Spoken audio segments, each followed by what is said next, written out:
Good evening, my friend. May peace rest upon your heart tonight. Thank you for stopping by this quiet corner. If this story brings you even a little warmth or calm, please remember to subscribe so that every evening we can share another moment like this. A moment filled with soft light, slow words, and stories of faith, kindness, and the quiet presence of God in everyday life.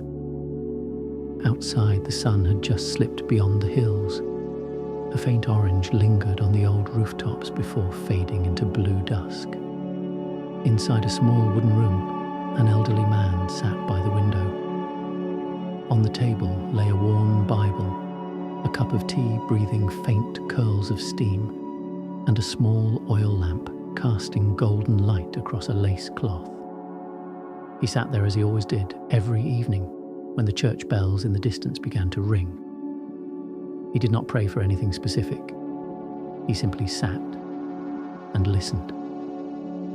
And in that quiet, he felt he was not alone. There was someone there, unseen but near, filling the air with a peace deeper than words. The wind drifted through the willow branches outside, carrying the scent of damp earth after rain. Each breeze stirred the flame of the lamp, making it tremble gently like the breath of faith itself, fragile but never extinguished. He closed his eyes. In his mind, the words from his youth returned. The Word became flesh and dwelt among us.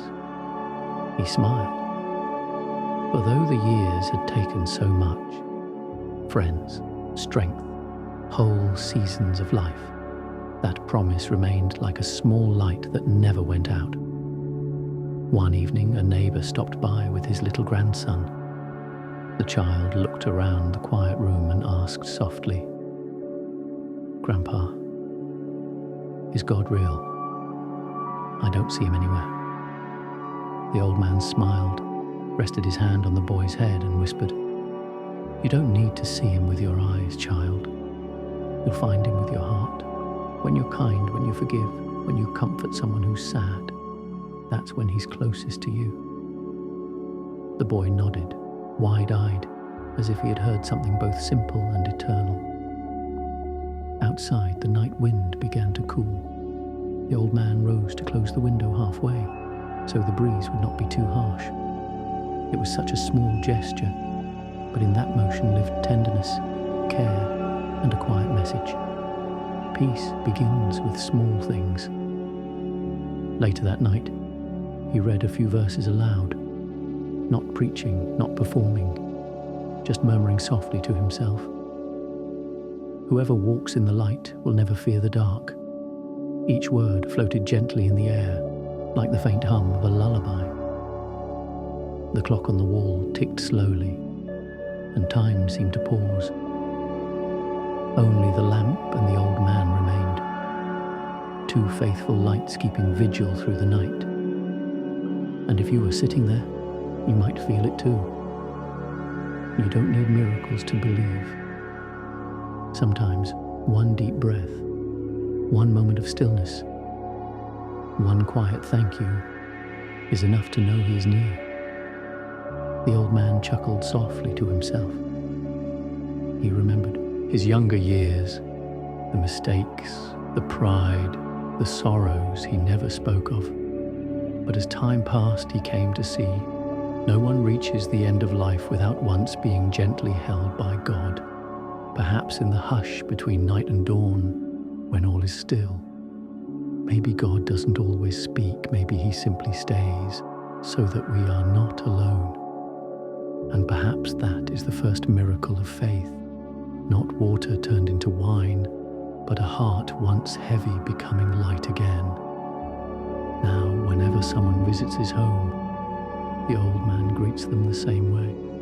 "Welcome, and may your evening be peaceful." It is not politeness, it is a prayer. He has learned that peace does not come from silence outside, but from letting God rest quietly within. Tonight the wind returns.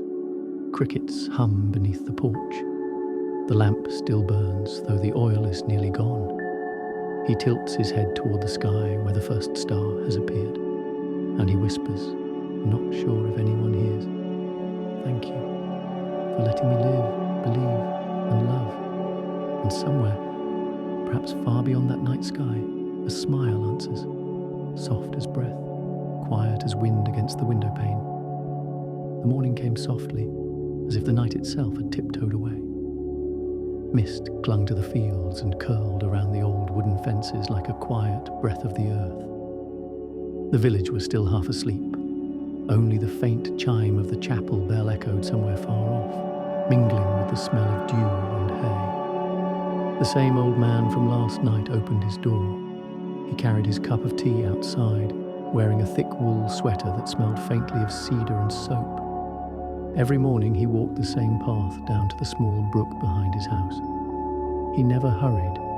His steps were slow, deliberate, as though each one were a small prayer. He would pause often, to listen, to breathe, to notice. The world seemed to hum quietly when he paid attention. The birds were not in a rush. The wind brushed through the trees, whispering like an old friend.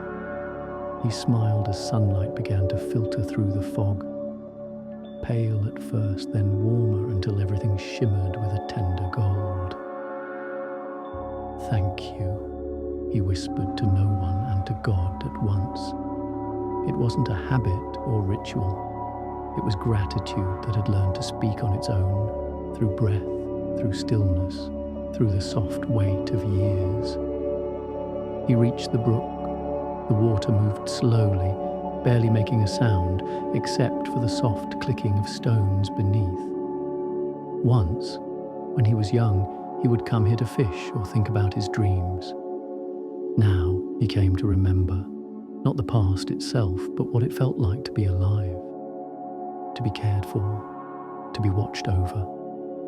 He crouched beside the water, ran his wrinkled hand through the cool current, and thought, how strange that we only see clearly when we slow down enough to look. A small robin landed on the fence nearby. Its chest was red like a small fire in the grey morning. The bird tilted its head, curious, fearless. The old man chuckled. "You again," he said softly, though he didn't expect a reply. The bird chirped once, as if answering, and flew toward the trees.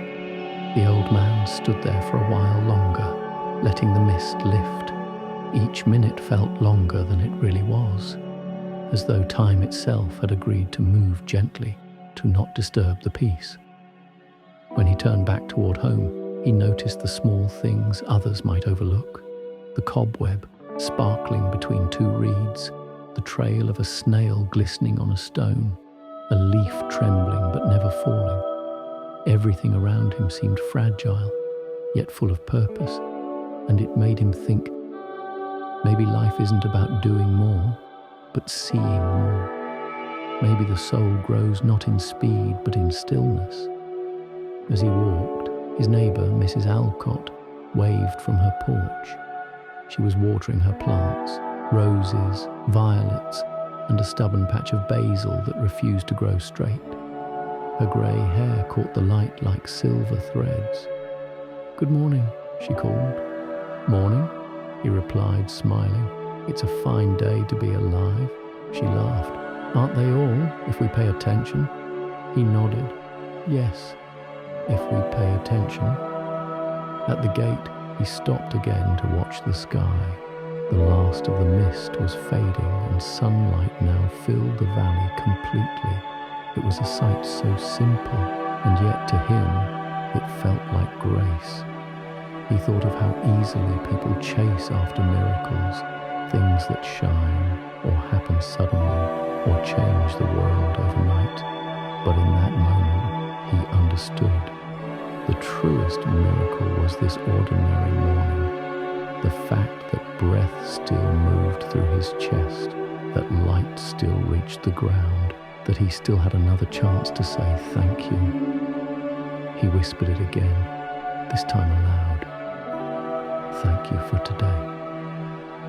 and the wind answered by stirring the branches above him, making the leaves dance as if to echo his words. He returned inside, set his cup down, and sat near the lamp that still smelled faintly of last night's oil.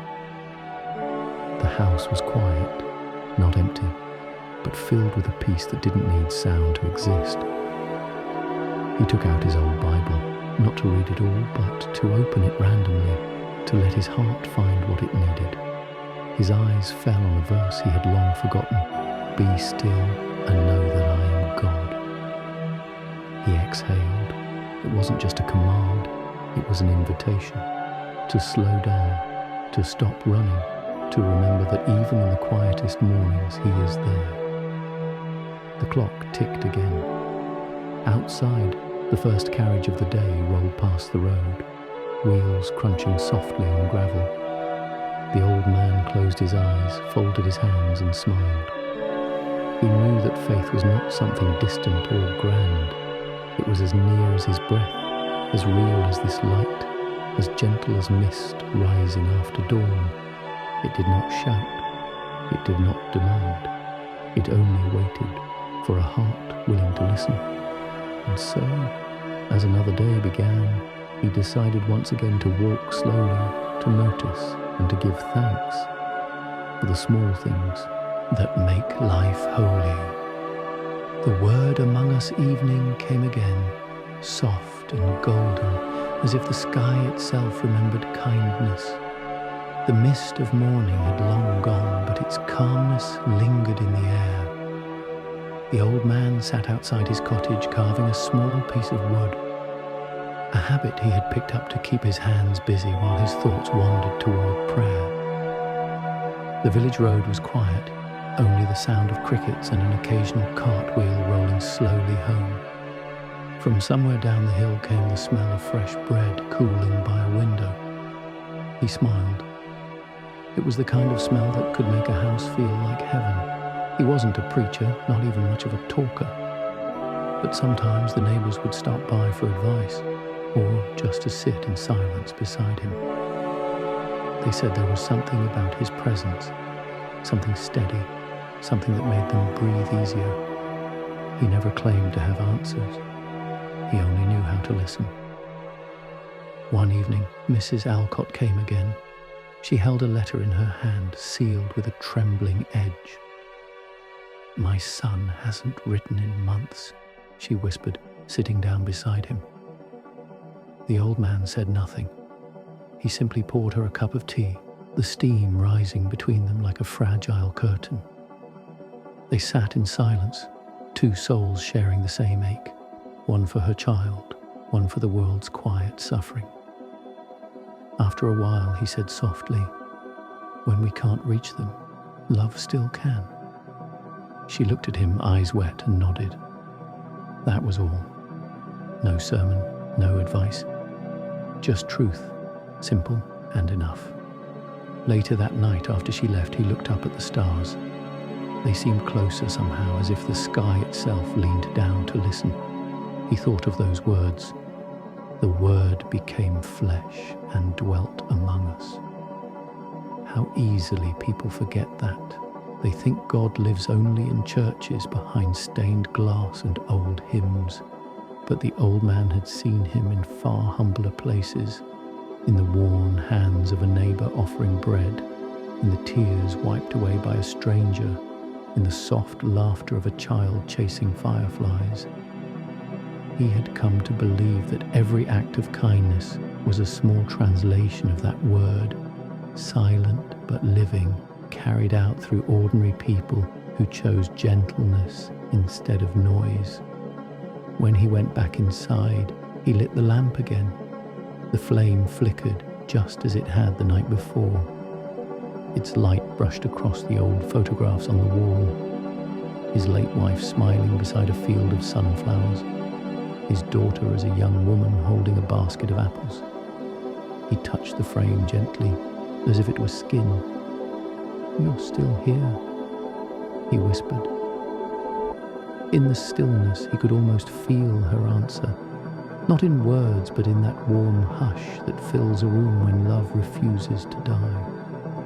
That was how faith felt to him now. Not loud or certain, but steady, like a quiet heartbeat that refuses to stop even in the dark. He sat down, opened his Bible again, and found himself reading aloud, though no one was there to hear.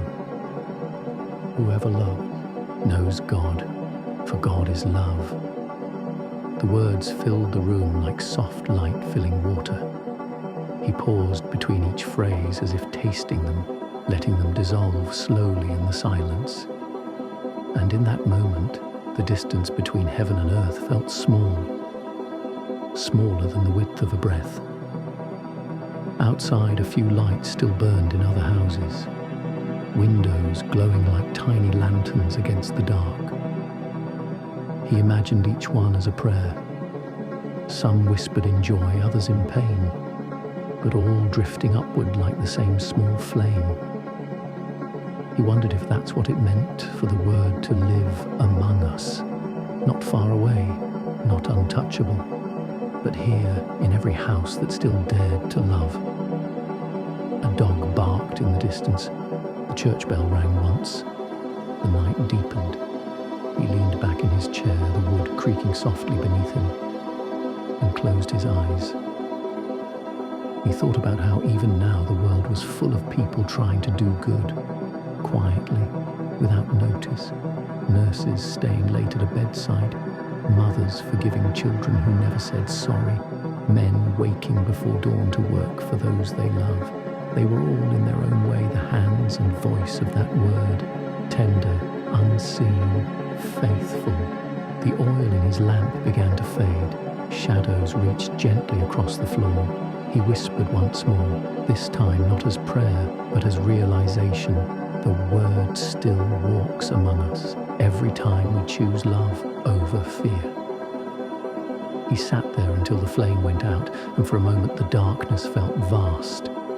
But he didn't reach for another light. He knew now, even without the lamp, there was still light inside him. He smiled in the dark, folded his hands, and let the peace settle deep. Faith is not found in the thunder, but in the quiet act of love repeated daily. If these quiet moments speak to your heart, you're welcome to subscribe, so we can keep sharing stories of calm and hope together. When the wind touches the water, the day had grown long and the light rested low upon the river. Everything seemed to move slower, the breeze, the water, even time itself. Along the bank, reeds swayed in rhythm with the wind, their thin shadows dancing on the surface like brushstrokes of calm. The old man walked there often now, not to think, not to remember, but simply to be. He found peace in watching how the world held its breath before sunset, how every living thing seemed to bow before the coming night. A single leaf drifted by, carried gently by the current. He crouched beside the edge and watched its quiet journey. It neither fought the flow nor hurried ahead. It simply followed the rhythm of the river. He envied that leaf a little, not for where it was going, but for how freely it went. He sat down on a smooth stone, his knees creaking softly. The wind brushed against his hair, and he smiled. He had once thought of God as distant, high in the clouds, unreachable. But now, in the softness of the wind and the sighing of water, he felt him everywhere. He closed his eyes and listened. The sounds around him blended into a single living hymn, the low hum of insects, the splash of a fish, the rustle of leaves. None of them hurried to fill the silence. They belonged to it. And he wondered, not for the first time, if maybe the silence was where God spoke most clearly. Once, when he was younger, he would have filled this quiet with plans. Things to do, things to fix, people to please. But now there was nothing to prove. He had learned that stillness wasn't the absence of life. It was its heartbeat. He picked up a small pebble and tossed it into the water. Ripples spread in perfect circles, one after another, until they touched both banks and vanished. He smiled again. "Everything leaves a mark," he whispered, "even what disappears." Behind him, the path led back to the village. He could hear faint laughter, children playing near the churchyard, chasing one another until their joy echoed against the stone walls. He thought of them with affection. He prayed silently that the world would be kind to them, that they would keep their laughter and never grow too busy to notice the beauty of an ordinary day. A young man walked by, carrying a fishing pole. "Evening, sir," the boy said. "Evening," the old man replied. "The water's kind tonight." The young man laughed. "You make it sound like she's alive." "She is," the old man said gently. "Everything is, if you listen long enough." The boy looked puzzled but nodded politely before walking on, and the old man chuckled softly. He hadn't meant to sound mysterious. He just knew some truths were better felt than explained. The sun lowered further, turning the water to gold. He watched the last light ripple and thought of all the days that had come before, all the people he'd loved, the mistakes he'd made, the forgiveness that had quietly found him despite everything. He realized that faith wasn't something you hold on to. It was something that holds you, even when you stop trying. He picked up a fallen reed and traced it across the water's surface, watching the trail it left. It vanished almost immediately, but for that brief second it was there. A line, a gesture, a reminder that being alive was enough. A heron landed nearby, tall and still. Its reflection trembled on the surface like a living painting. For a long moment, both man and bird shared the same silence, two beings simply existing in the same peace. The heron dipped its beak into the water, then lifted gracefully and flew away, its wings brushing the wind like a benediction. The old man whispered, almost unconsciously, "Peace be with you." He wasn't sure if he meant the heron, the river, or himself. Maybe all three. When the first stars began to appear, he rose slowly, brushing the dust from his coat. The air had cooled, but the warmth of the sunset still lingered on his face. He took one last look at the river, calm now, perfectly still, and he thought, so this is how grace moves. Quietly, patiently, always downstream. He turned toward home, his footsteps slow but sure. Each step made a soft sound against the path, like a heartbeat in rhythm with the night. Above him the sky deepened into velvet. Somewhere a bell rang, not loud, just enough to remind him that another day had passed, another chance to be grateful. He murmured, "Thank you," once more, a prayer that had no end, only echoes. As he walked away, the wind returned, brushing gently against his back. It carried the faint scent of water, of evening flowers, of something eternal and kind. He didn't look back. He didn't need to. He knew the river would still be there tomorrow, and so would the peace that waited beside it. When the wind touches the water, it leaves no trace, only calm, and that is enough. If this quiet moment spoke to your heart, you're welcome to subscribe, so that peace may visit you here again each evening. The light within the rain had passed in the night. By morning, the world smelled new, the kind of freshness that only comes after everything has been washed clean. Drops of water clung to the windows, and the first light of dawn turned each one into a tiny crystal. The old man sat by the window with his tea. He watched the light scatter through the droplets, painting soft rainbows across the table. It was a small miracle, really. Sunlight finding beauty even in what remained of the storm. He leaned back and listened. A sparrow sang from the eaves. A dog barked far away. And beneath it all was the slow, steady rhythm of his own breath. He thought, every sound in this world is alive. Every sound is a reminder that we are still here. For a long time, he'd thought faith was about climbing higher, about reaching God through effort, through rightness, through certainty. But now, in this quiet morning, he understood something simpler.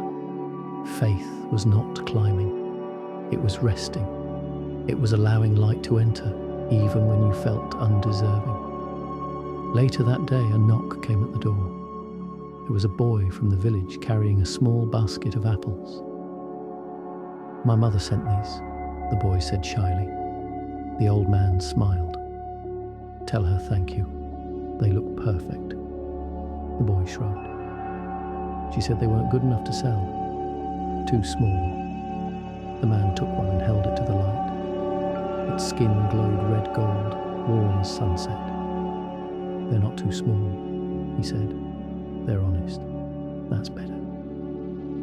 He offered the boy a cup of milk and a biscuit, and they sat for a while without much talking. The boy swung his feet from the chair, crumbs on his fingers. When he finished, he said, "You're always quiet, sir. Don't you get lonely?" The old man smiled again, that slow, knowing kind of smile that comes only after many winters. "Sometimes," he said, "but quiet doesn't mean alone. When I sit in silence, I remember all the people I've loved. They're still here, in their own ways, and sometimes I feel God sitting with me too, not saying anything, just here." The boy nodded as if he understood, though perhaps he didn't yet. Still, he smiled, and that was enough. When the boy left, the old man placed one of the apples on the windowsill. Sunlight caught it, making it shine. He thought about how often we overlook small things, how much beauty is hidden in what's considered not enough. He whispered, "Maybe that's where you live, Lord, in the things too small to notice." The thought comforted him. He imagined the world as a great field of hidden lights, kindnesses unseen, prayers unspoken, hearts that still believed quietly. He wondered how many of those small lights had once saved someone's spirit without ever being noticed. Perhaps one kind word at the right time. Perhaps the way a hand rested on a shoulder without a word. He smiled to himself. Those, too, were miracles. That evening he walked again to the edge of the brook. The air was cooler now, touched with the scent of pine and damp soil. The sky glowed a soft orange, clouds drifting like sails. He stood for a long time, watching his reflection tremble in the water. He saw his wrinkles, his grey hair, the faint weariness around his eyes. And yet, beneath it all, he saw something else. There was still light there. It wasn't bright or proud, but steady. It reminded him of a candle that keeps burning even after the room is empty. He thought, maybe that's what it means to grow old with faith. Not to shine stronger, but to shine longer. He closed his eyes and said, "Thank you." He didn't list reasons. He didn't ask for anything. Just thank you. And in that moment, it felt like the earth itself breathed back in reply. When he returned home, night had fallen. He lit his small lamp once more. Its glow filled the room, brushing against the corners, finding warmth even in the shadows. He placed the apple beside it. The light caught the curve of its skin, red, gold, and alive. It looked ordinary, but something about it made the room feel holy. He thought of how easily we search for God in grand cathedrals or shining miracles, while forgetting He is just as present in the small things, in rainwater glinting on glass, in an apple's humble light, in a boy's laughter left behind after a visit. He leaned back, sighing contentedly. Outside, the stars appeared one by one, quiet and patient. he whispered. Every little light finds its place in the sky, and for the first time that day, he felt a deep calm, the kind that doesn't fade when the flame goes out. Some lights burn bright, others simply stay, and that staying is its own kind of miracle. If tonight's story brought you peace, remember to subscribe, so that light may keep finding its way to you, one quiet evening at a time. The Stranger in the Village. It was a grey afternoon when the stranger arrived. No one knew his name nor where he had come from. He carried a small pack, a walking stick polished smooth by many miles, and a quietness about him that made people lower their voices as he passed. The old man first saw him near the well in the village square. The stranger bent down to draw water, his movements calm, deliberate. When he lifted the bucket, he paused to let an old woman drink before taking a sip himself. That simple act caught the old man's eye. The way he waited, the way he smiled without words. The villagers were cautious. They had seen travellers before, but this one seemed different. He didn't ask for directions or food. He simply thanked anyone who greeted him and moved on, as though the road itself were his home. That evening, as the sky dimmed into a cool lavender, the old man found him sitting beneath the willow by the chapel. The stranger had made a small fire, not for warmth, but for light. He was staring into the flames, lost in thought. "Evening," said the old man, approaching slowly. The stranger looked up, eyes calm, kind. "Evening."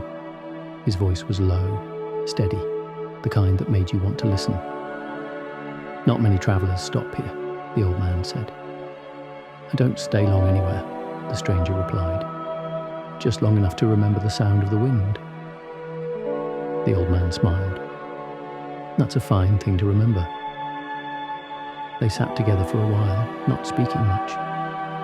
The fire crackled softly, and somewhere in the distance, a bell chimed the hour. After some time, the stranger asked, "Do you believe in miracles?" The old man hesitated. "I used to think miracles were rare," he said. "Now I think they're everywhere, just smaller than I expected." The stranger nodded. "That's the only kind I've ever seen." He reached into his pack and pulled out a loaf of bread, still warm from the morning sun. "Would you share this with me?" The old man accepted. The bread was simple, slightly sweet, the kind made by patient hands. They ate slowly, watching the smoke curl up into the evening sky.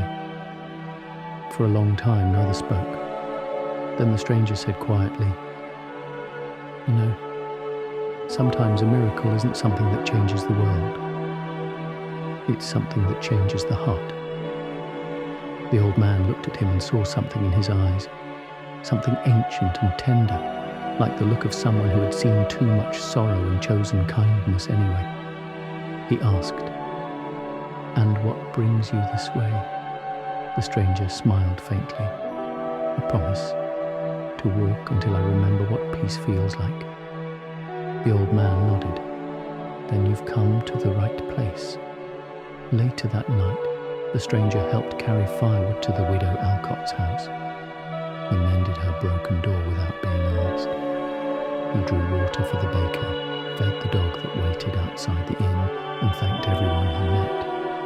No sermon, no grand gesture, just quiet goodness, like sunlight seeping through clouds.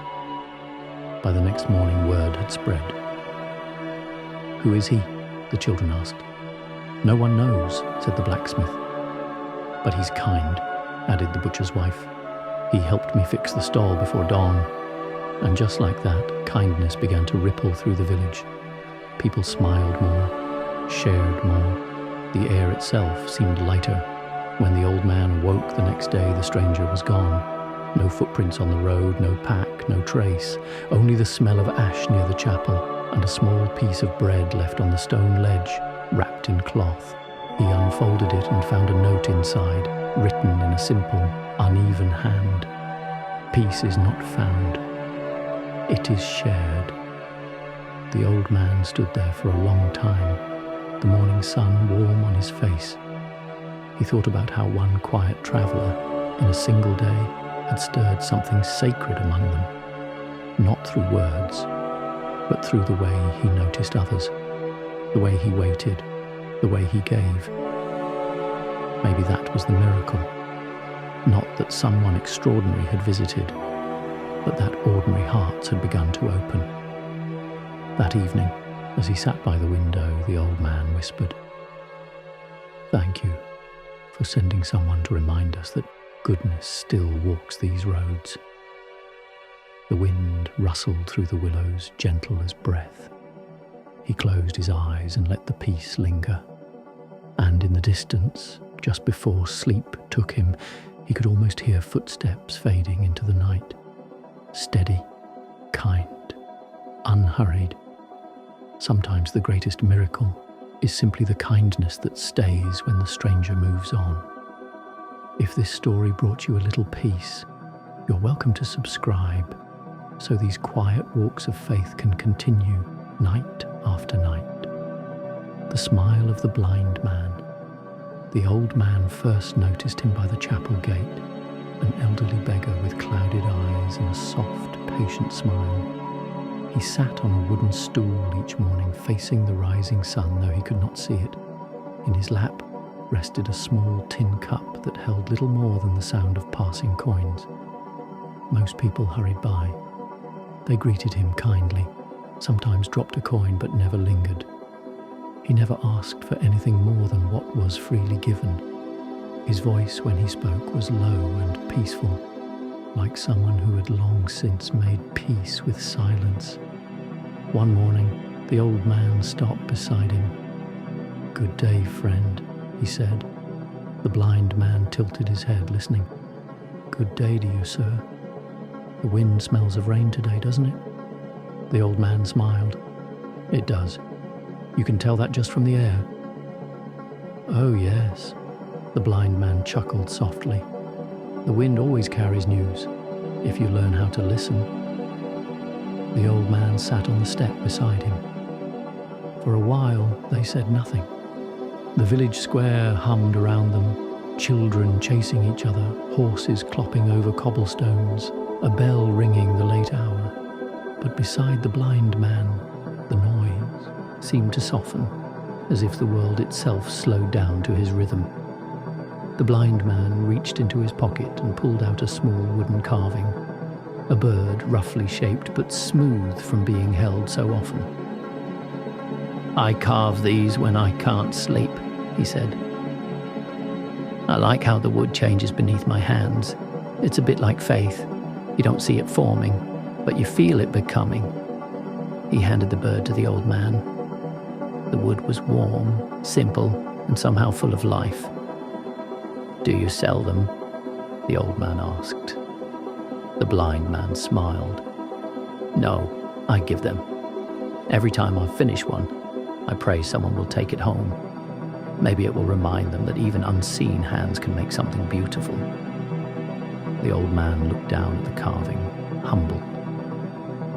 "That's a good prayer." The blind man nodded. All prayers are good when they're honest. As days passed, they began to meet more often. Sometimes the old man brought bread or tea. Sometimes they just sat together, saying very little. He learned that the blind man had once been a carpenter, that he had lost his sight many years ago in an accident, and that his wife had passed not long after. "I thought my life had ended twice," the blind man said one afternoon. "First, when the darkness came, then when she left. But after a while I realized, love doesn't need eyes, it stays, even when you can't see where it went." The old man felt his throat tighten. "Do you still feel her near?" The blind man smiled. "Every time I pray, every time I hear someone laugh, every time the wind moves gently through the trees." One evening, as the sun dipped low, the old man found the blind man carving another bird. "Would you like to know what colour the sky is tonight?" the old man asked.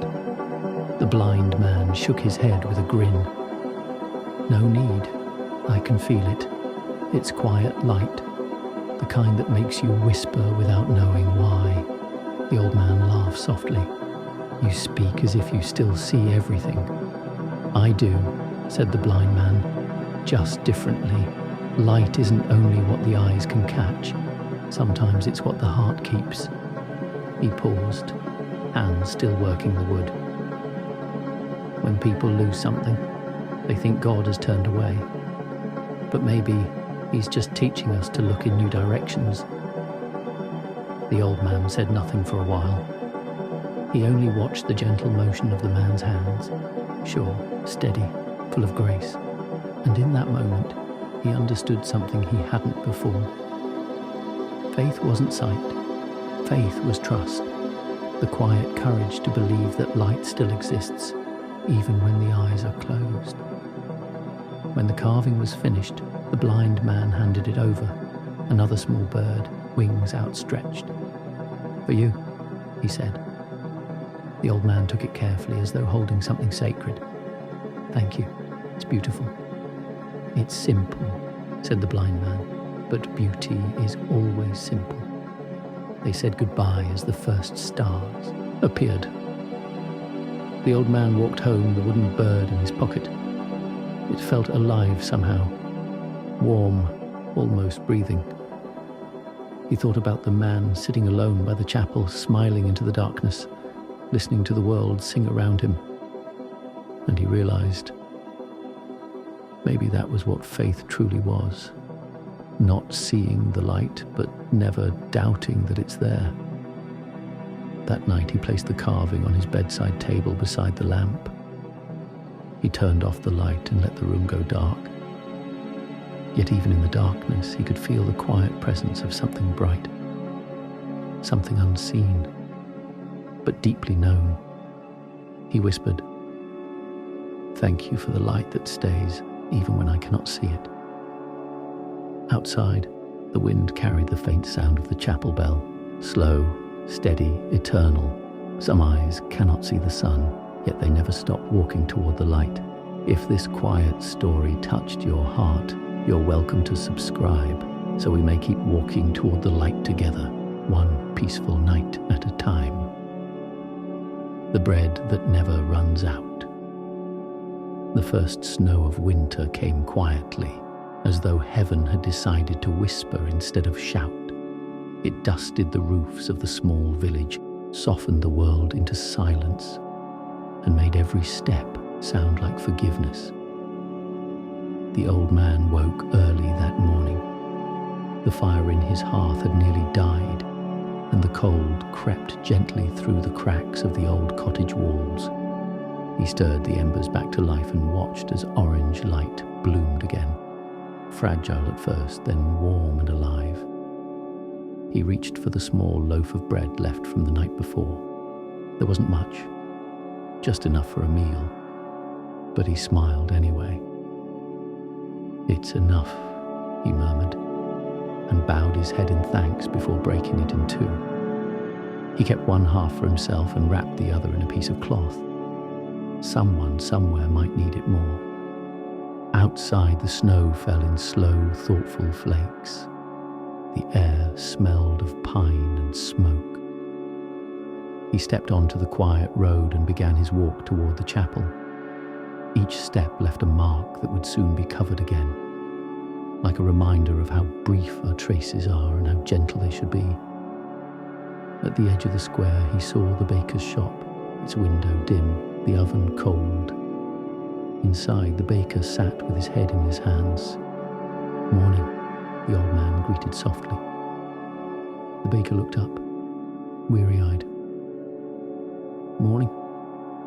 "The flour shipment didn't come. The bridge froze over. I've nothing left to bake with." The old man placed his wrapped cloth on the counter and smiled.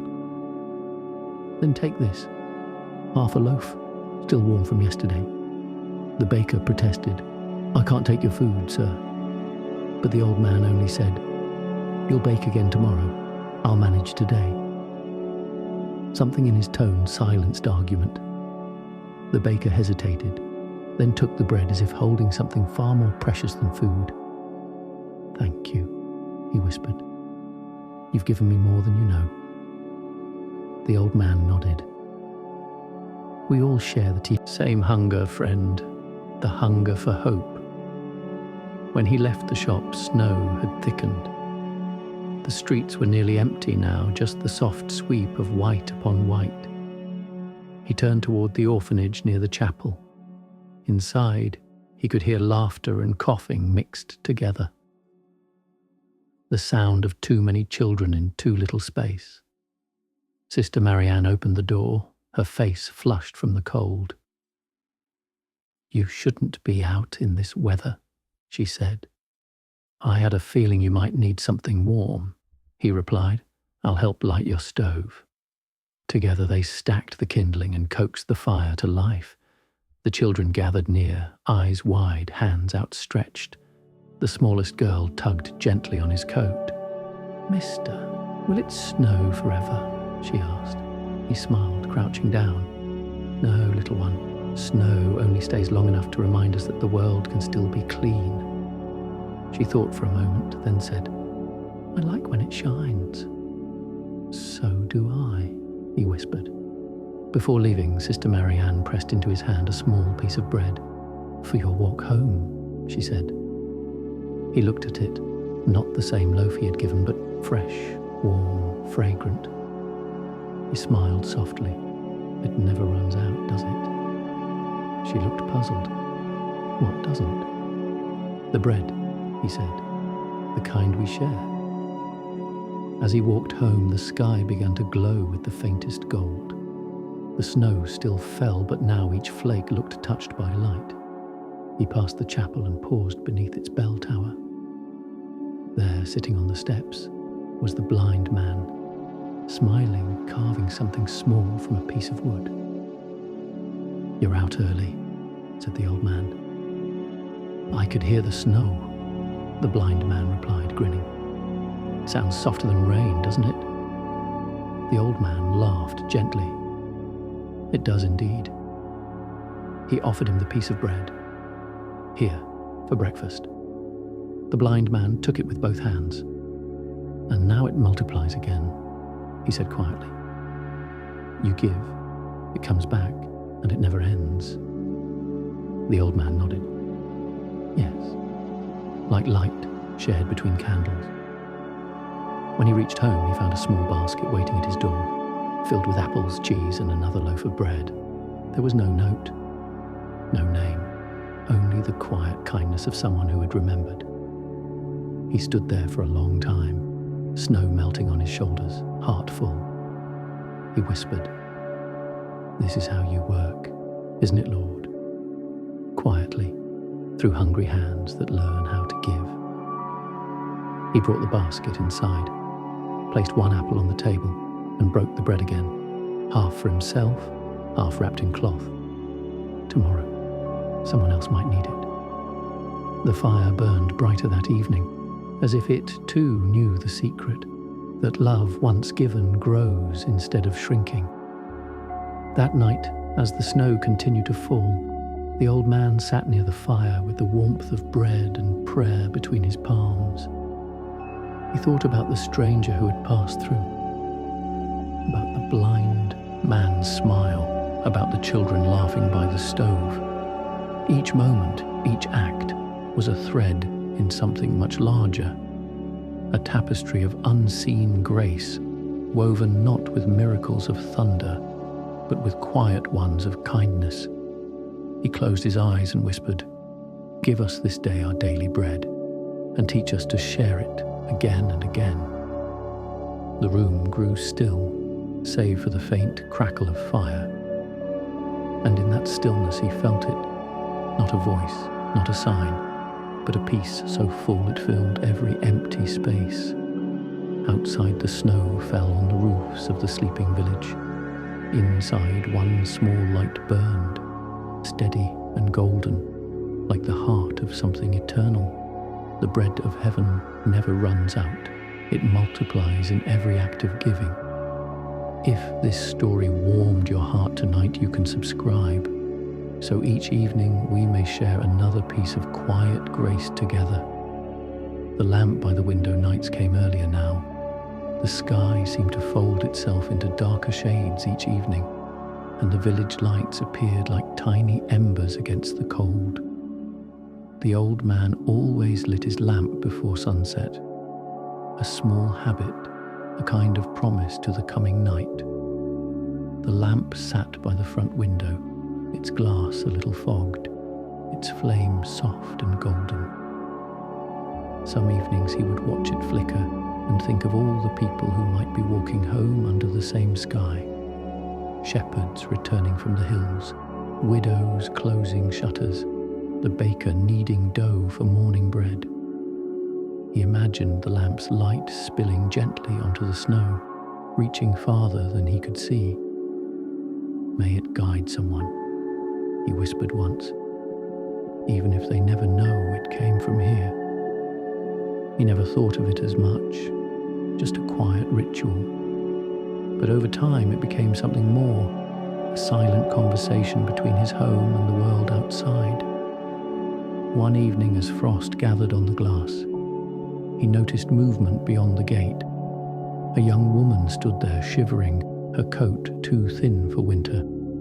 She looked lost, uncertain whether to approach. The old man opened the door before she could knock. "Come in," he said gently. "No one should be alone in the cold." She hesitated, then stepped inside. The warmth met her like an embrace. She was no more than 20, her face pale but kind, her eyes shadowed with worry. "I am sorry," she said softly. "I saw your light. I thought maybe someone was awake." "You were right," the old man said, smiling. "Someone always should be." He poured her a cup of tea, the steam curling into the still air. For a while, neither spoke. Then she said, "My husband, he went to find work in the city. It's been months since I've heard from him. I came to the village looking for word." The old man nodded slowly. "That's a heavy silence to carry." She looked down, her hands trembling slightly around the cup. "I prayed," she whispered. "But sometimes prayer feels like talking into the wind." He was quiet for a long moment before answering. "Perhaps the wind carries more than you think. Sometimes it brings prayers home through other hearts." She stayed by the fire for a while, resting, warming her hands. Before she left, the old man took a small piece of cloth and wrapped inside it a bit of bread and cheese. "For your road," he said. Tears filled her eyes. "You don't even know me." He smiled. "I don't need to. Light doesn't ask who it shines for." She stepped back into the night, holding the bundle close. The snow had stopped, and above them the stars burned quietly. As she turned down the road, she looked once more at the lamp by the window, its glow steady in the dark. Long after she disappeared from view, the old man stood watching the night. A peace settled over him. Not pride, not joy, just a quiet knowing that some lights are meant to stay lit for others to find. Days turned to weeks.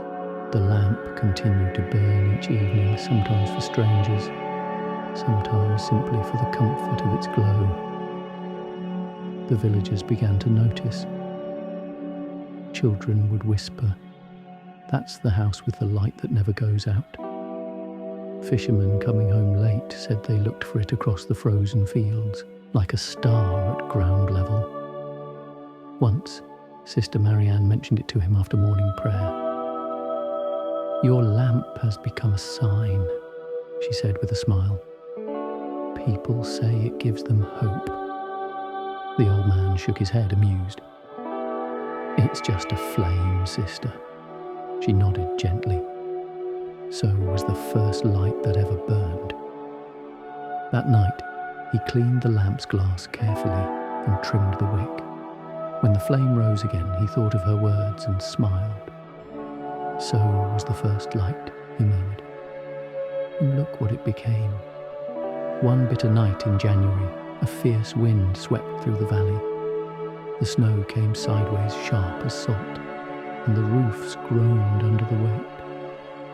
The old man sat awake, the fire dimming low. Then, through the storm, he saw movement again, a shadow crossing the field. Someone struggling against the wind. Without thinking, he grabbed his coat, opened the door, and stepped into the cold. "This way!" he shouted over the roar. "Follow the light." The figure stumbled forward. A traveller nearly collapsed from exhaustion. The old man took his arm, led him inside, and shut the door against the storm. The man could barely speak. His hands blue with cold. The old man fed him warm broth, wrapped him in blankets, and placed him by the fire. "You saw my light?" he asked quietly. The traveller nodded faintly. It was the only thing still shining. The old man looked toward the window where the lamp burned against the blackness, small, unwavering, defiant. And for a long time they both sat watching it, listening to the wind howl outside. By morning the storm had passed. The traveller was stronger, ready to continue. As he left, he turned and said, "That light saved me." The old man shook his head. "No, it guided you. The saving part belonged to someone greater." After the door closed, the old man stood a while longer before the lamp. He touched the glass gently. Its flame fluttered, then steadied. "Keep shining," he whispered. "Someone may still be out there." That evening, when the sun fell once more, the lamp glowed again, faithful, quiet, unwavering. From far down the road, a faint shimmer could be seen through the frost, and somewhere in the distance, perhaps someone whispered a prayer of thanks, not knowing the name of the man nor the small house with its shining window. Every small light becomes a guidepost for someone walking through the storm. If this story warmed you tonight, you can subscribe, so the light of these quiet evenings may keep glowing in your heart, one story at a time. The bell that rang by itself. For as long as anyone could remember, the chapel bell had marked the hours of the village, dawn, noon, and dusk. It was an old bronze bell, darkened by time, its rope worn smooth by the hands of those who had pulled it for generations. Children were baptized to its sound, lovers wed beneath its echo, and the weary were laid to rest as it tolled softly across the hills. But lately, the bell had fallen silent. The tower had grown brittle from years of winter frost, and the wooden beam that held the bell had cracked. Sister Marianne had forbidden anyone to climb up until it could be repaired. "It will ring again," she'd said with hope, "in God's time." The old man missed it. Every evening he would pause on his walk and glance toward the chapel roof, as if listening for something that no longer came. The silence felt heavier somehow, a pause that lingered too long. One afternoon, a thick fog rolled in from the valley. The air turned pale and cool, and the world shrank to the sound of footsteps on wet cobblestone. The old man was returning from the bakery when he saw the figure, a small boy running breathlessly toward the chapel. The boy was one of the orphans, thin, freckled, always smiling despite the hunger in his eyes. "Sister! Sister!" he cried as he burst through the gate. "What is it, child?" Sister Marianne asked, appearing at the door. "The shepherd fell down the ridge near the north woods. He's hurt bad." Before she could reply, the old man had already turned, grabbing his coat. "I'll go," he said. "Send for the doctor." The fog was thick as wool. He followed the boy's directions, walking into the whiteness where the world disappeared. The ground was slick, the air sharp. He could hear the distant bleating of frightened sheep and the faint cry of pain. "Hold on!" he shouted. "I'm coming!" He found the shepherd near the ridge, one leg twisted, his face pale from cold. "It's broken!" the man groaned. "I slipped trying to find a lost lamb." The old man knelt beside him. "We'll get you home." But when he looked around, he saw how steep the slope was, how far the village had vanished into fog. No path was visible, no sound but the wind through the trees. He glanced toward the chapel hill, or where he thought it must be, and whispered, "Lord, give me a sign, something to lead us back." Then through the stillness a faint sound broke the air, a single low trembling note, the chapel bell. It rang once, then again and again. The old man froze. Sister Marianne had forbidden anyone from touching it, yet there it was, the bell, calling through the fog like a heartbeat. The shepherd's eyes widened. "Do you hear that?" "Yes," the old man whispered. "Follow the sound." They limped forward, step by step, guided only by that gentle ringing. Sometimes it faded, then returned, always just enough to draw them on. The old man could feel the mud pulling at his boots, the weight of the man leaning on his shoulder. But the bell kept calling. And somehow, though the fog never lifted, they found their way back. When they reached the chapel, the villagers were waiting. Sister Marianne hurried out, astonished. "We heard the bell," she said. "Who rang it?" The old man looked up at the tower. The rope hung still, untouched. He smiled faintly. Perhaps it was a hand we cannot see. Inside, they laid the shepherd by the fire. The doctor tended to his leg, shaking his head in amazement. If you hadn't found him when you did, he'd have frozen before dawn. The old man sat quietly nearby, his hands clasped, his heart full of wonder. He could still hear that sound in his memory, not loud, not bright, but alive. A note struck from somewhere beyond explanation. That evening, when the fog cleared, the sky opened wide, a deep velvet blue strewn with stars. The bell hung motionless in the tower, glinting faintly in the moonlight. The old man stood at the chapel door, whispering, "Thank you for ringing when no one could." Sister Marianne joined him, her eyes shining. "Some say faith moves mountains," she said softly. "But sometimes it only needs to move the air." They smiled at each other in silence. And from that night on, whenever the wind passed through the valley, people swore they could hear a faint echo, the bell that had rung by itself, calling the lost home. Later, in his cottage, the old man placed another log on the fire and sat beside his lamp. He thought of how often we ask for signs and forget that signs rarely shout. They whisper. They come through a ringing in the fog, or a knock at the door, or the simple warmth of being led home by something unseen. He whispered a prayer. "When I can't see the way, let me listen instead." Outside the night was still, but in his heart he could hear it again. That soft, steady ringing that never really stopped. Some miracles don't appear in light. They sound in the distance and guide us home. If this quiet story touched your spirit, you can subscribe. So each evening another soft bell of hope might find its way to you. The Boy and the Star.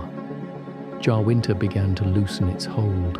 The snow melted slowly along the edges of the fields, revealing dark soil beneath. The first colour after months of white. The brook ran again, thin and silver, singing its way down the stones.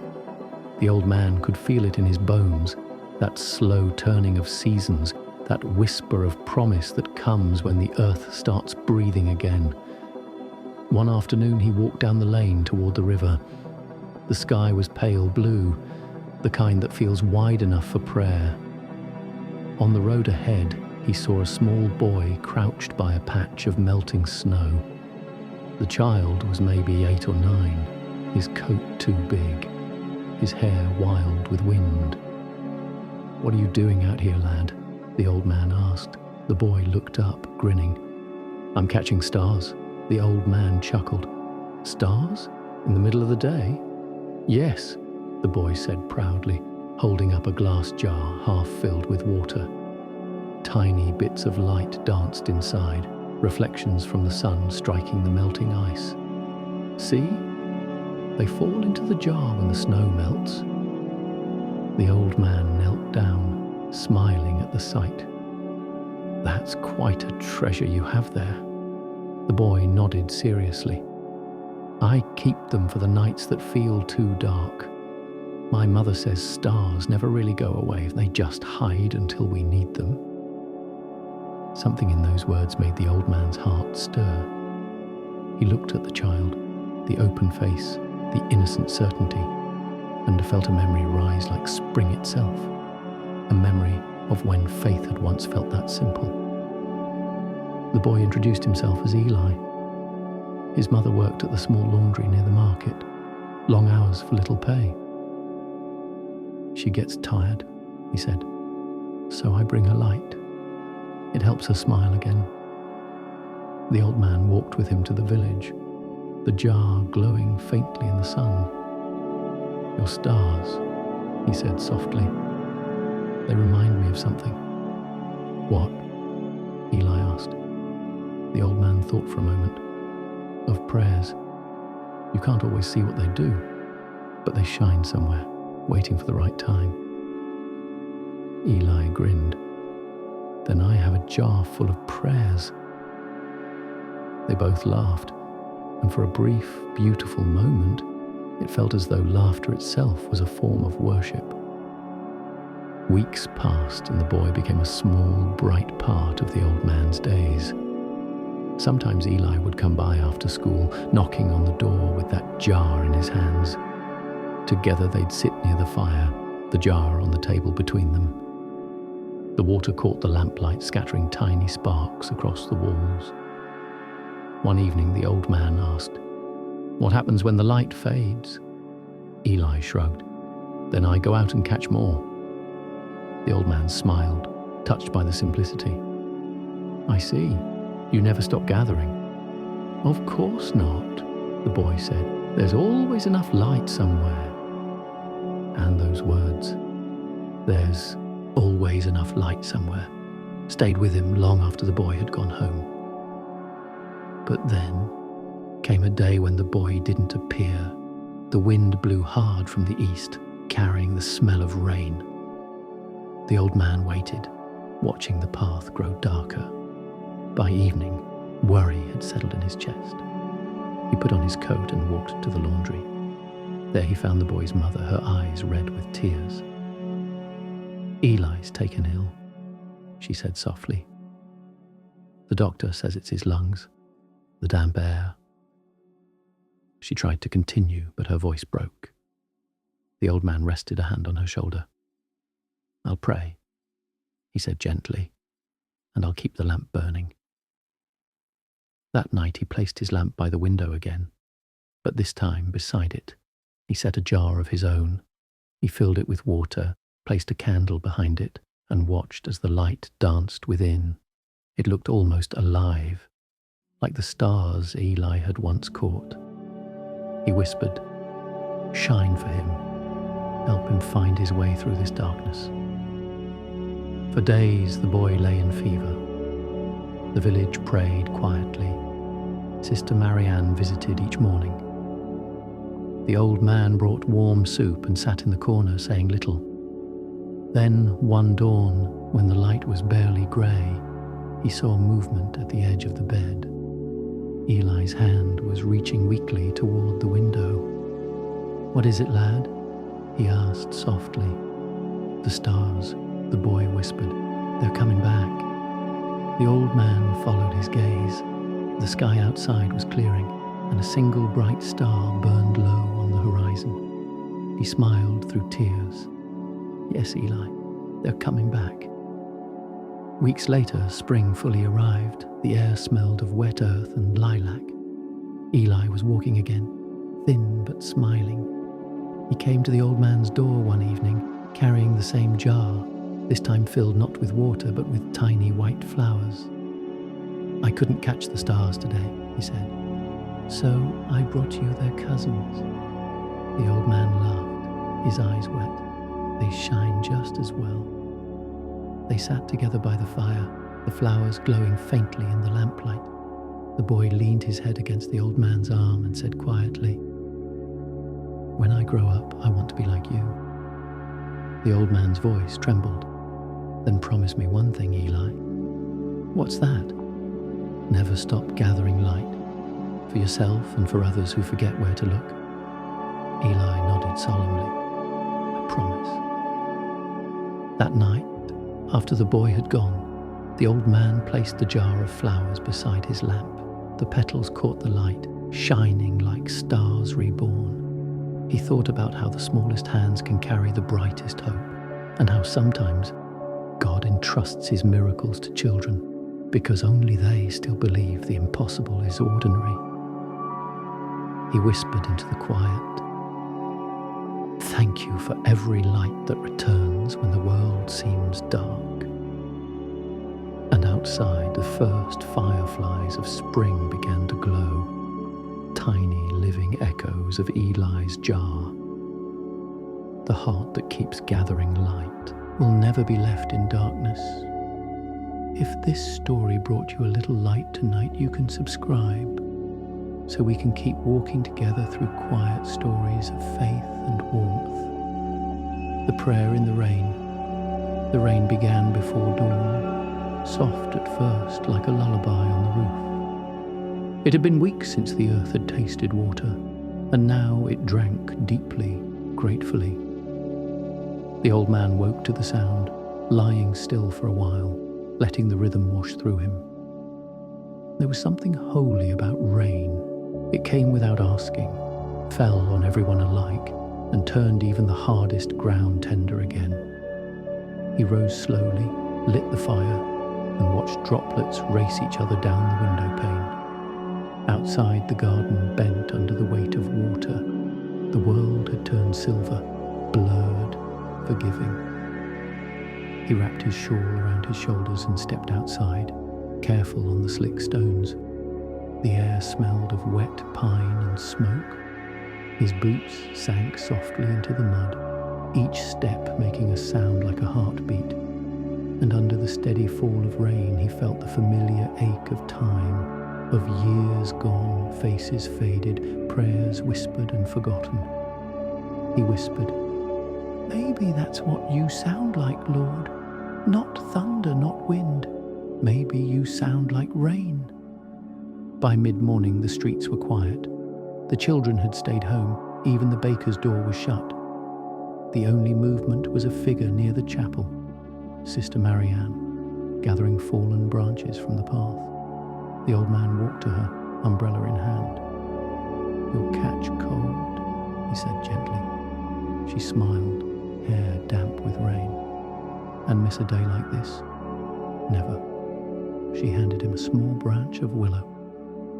"The storm brings down what needs to fall," she said softly. "Sometimes even things we've held too tightly." They worked together in silence for a while, clearing the path. The rain came steady, unending, kind. Each droplet seemed to carry a memory, laughter, grief, gratitude, all mixing together until they became the same song. When they were done, they stood beneath the chapel arch. Sister Marianne clasped her hands, eyes closed. "Do you still pray every morning?" she asked.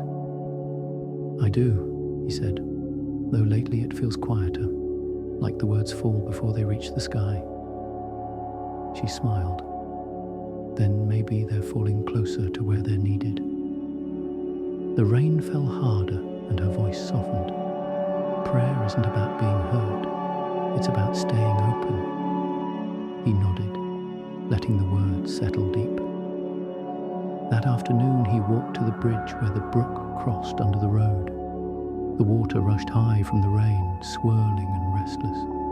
He sat on the low stone wall, his umbrella beside him, and listened. For a long time he said nothing. Then, quietly, he began to speak. Not loudly, not formally, but the way one speaks to an old friend who already knows. He prayed for the baker who had lost his wife last year and still left a loaf at the window each Sunday. He prayed for the shepherd whose legs still healed slowly but whose heart had grown gentler. He prayed for Sister Marianne, for strength that never seemed to rest. He prayed for the boy, Eli, for laughter, for lungs full of summer air. Then he prayed for himself, not for more years, not for ease, but for usefulness. "Let me keep shining," he whispered, "even if all I can offer is warmth on a cold night." The rain answered by softening, turning from song to whisper, and somehow that felt like an answer.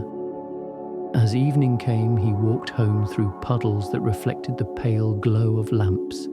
The air was clean, emptied of dust and noise. He paused by the chapel, where the bell tower glistened with rainwater. Beneath it, someone had left a bouquet of wildflowers tied with twine, soaked but still bright. He smiled. Even beauty doesn't mind getting wet. At home, he hung his coat and sat by the fire. The scent of damp earth clung to him. Honest, comforting. He poured tea, closed his eyes, and let the warmth fill the spaces the rain had washed clean. And in that quiet, he remembered something Sister Marianne once said. "When we pray, God may not change the rain, but He changes the ground it falls on." He whispered, "Then let me be soft ground." Hours later, long after the storm had passed, the old man awoke to silence. The rain had stopped, but the world still shimmered with its memory. He rose and opened the door. The moon hung low and bright, mirrored in the puddles across the yard. The air was cool and sweet, carrying that fragile stillness that comes after storms, the kind of peace too deep for words. He stood there for a long while, breathing, listening. A single drop fell from the roof and landed on his hand. He smiled. "One prayer left," he whispered, still finding its way home. That night he slept deeply, without dreams, only the sound of rain echoing in his memory, soft and eternal. When prayers fall like rain, they do not disappear. They sink into the heart, and life grows again. If this quiet story brought peace to your heart tonight, you can subscribe, so each evening another drop of light and grace may find you again. The candle and the sparrow. The wind returned one morning, soft at first, then restless, moving through the trees with a sigh that sounded almost human. It carried with it the scent of autumn, though the calendar still said summer. Leaves trembled, as if the world already knew change was coming. The old man stood by his garden, trimming the last of the sunflowers. Their heavy heads drooped low, golden and tired. He cut one and placed it in a jar beside his window, a reminder that even endings can still shine. Inside, the cottage was quiet.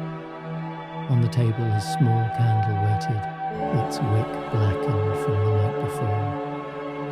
He had burned it late, reading a passage from the Psalms until his eyes grew heavy. "The Lord is my light and my salvation, whom shall I fear?" He struck a match, lit the candle again, and watched the flame rise. It wavered a moment before standing steady. There was comfort in that, in watching something fragile learn to stand again. As the morning deepened, a sound broke the stillness, a soft thud against the window. He looked up to see a small sparrow on the sill. feathers ruffled, one wing trembling. It must have flown too fast, not seeing the glass. He opened the window carefully and lifted the bird into his hands. It was tiny, its heart beating like a drum beneath his fingers. For a moment it seemed weightless, a living heartbeat wrapped in feathers. "Easy now," he murmured. "You're safe." He set the sparrow in a shallow basket lined with cloth. It blinked once, then twice, before tucking its head under one wing. The old man sat beside it, silent, watching the candle flame flicker nearby.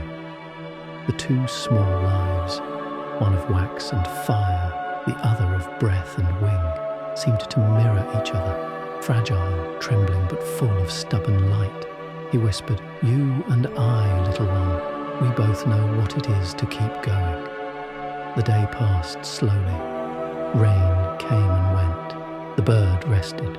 From time to time the old man hummed, soft hymns remembered from childhood, words half forgotten but melody intact.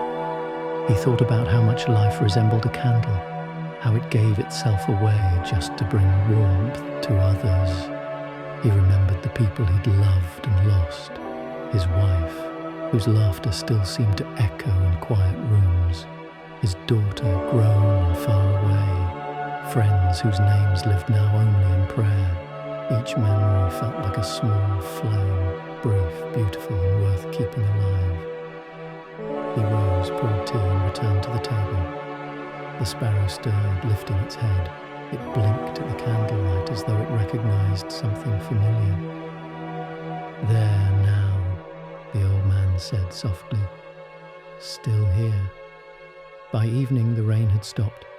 The world outside glowed with that soft golden hour that always came before dusk, the kind of light that seems to forgive everything it touches.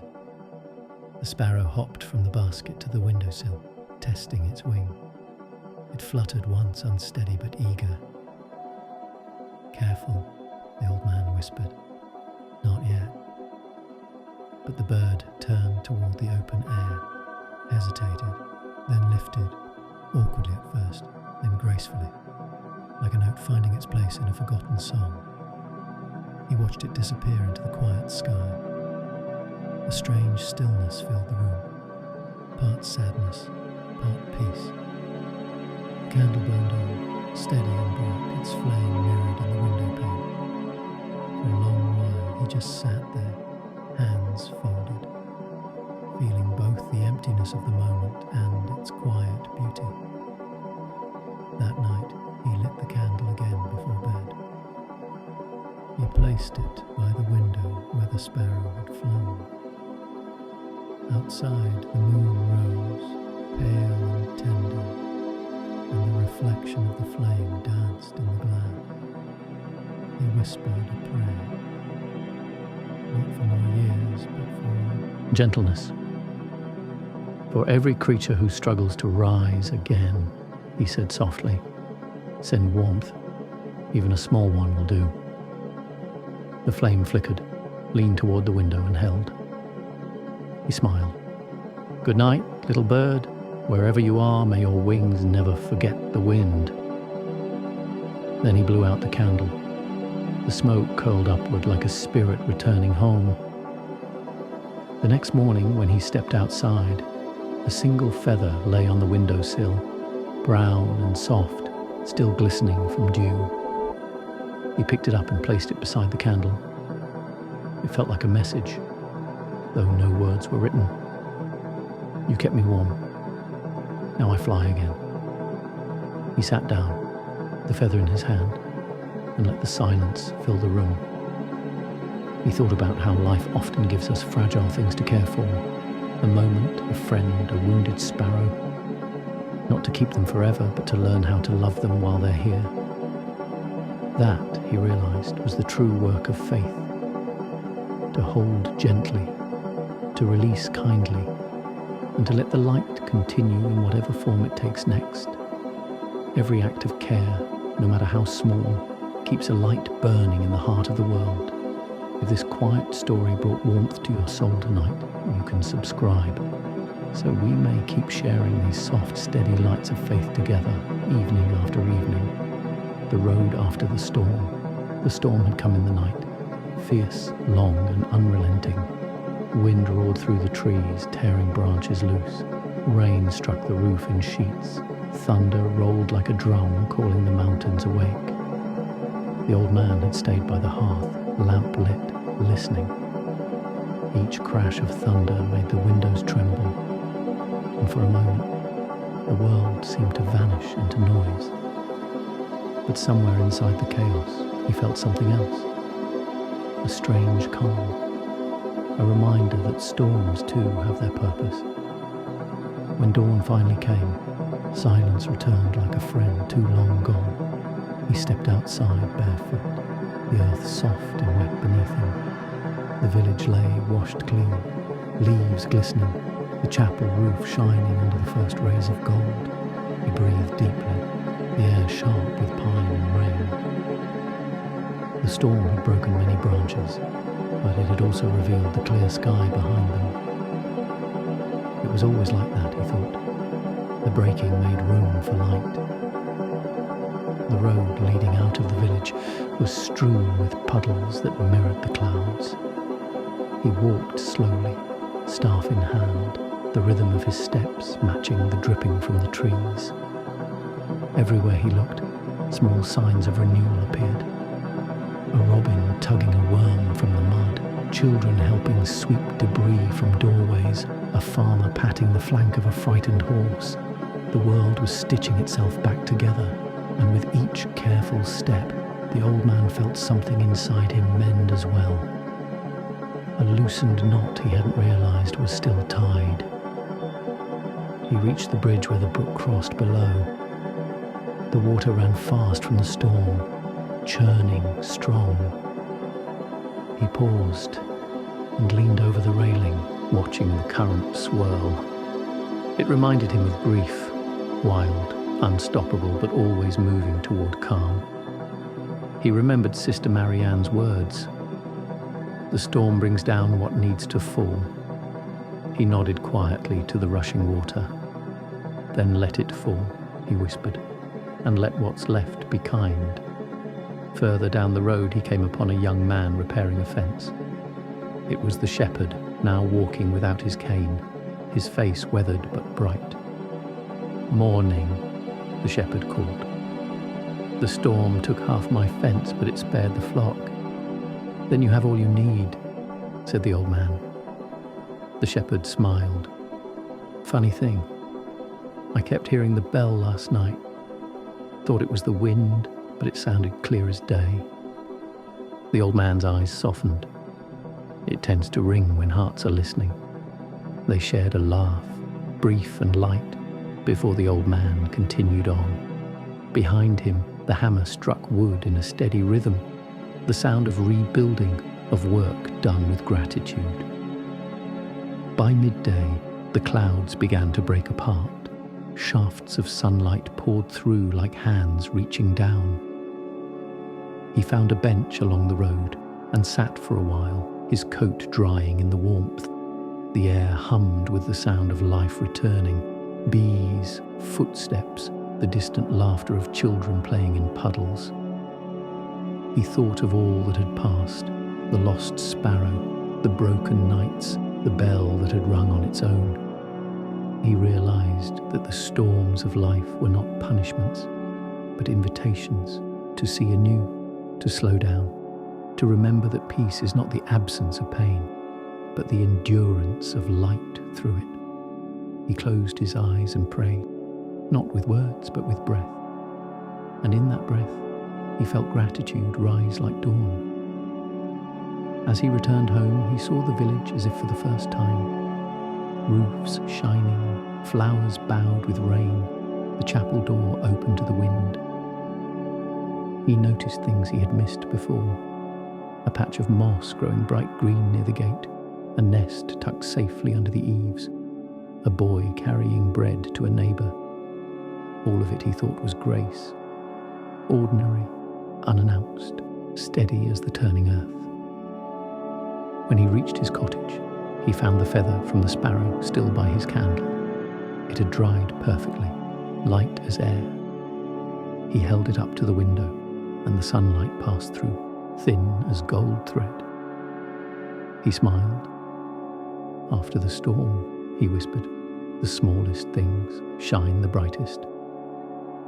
That evening, as dusk settled, he sat by the fire and opened his worn Bible. Its pages smelled faintly of smoke and rain. He turned to a verse he had underlined long ago. Weeping may endure for a night, but joy comes in the morning. He read it aloud, slowly, as though it were being said for the first time.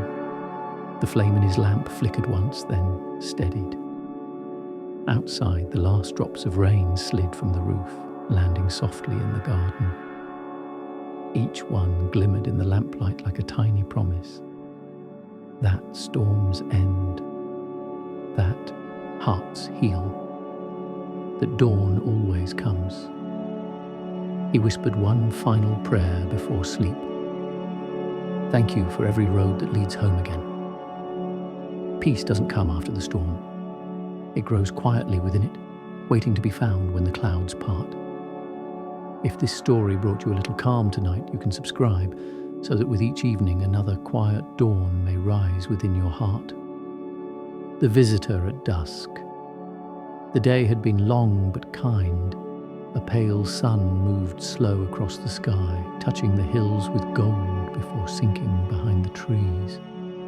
By evening the air grew cool, carrying the faint scent of wood smoke and apples drying on kitchen window sills. It was the sort of evening that made silence feel alive.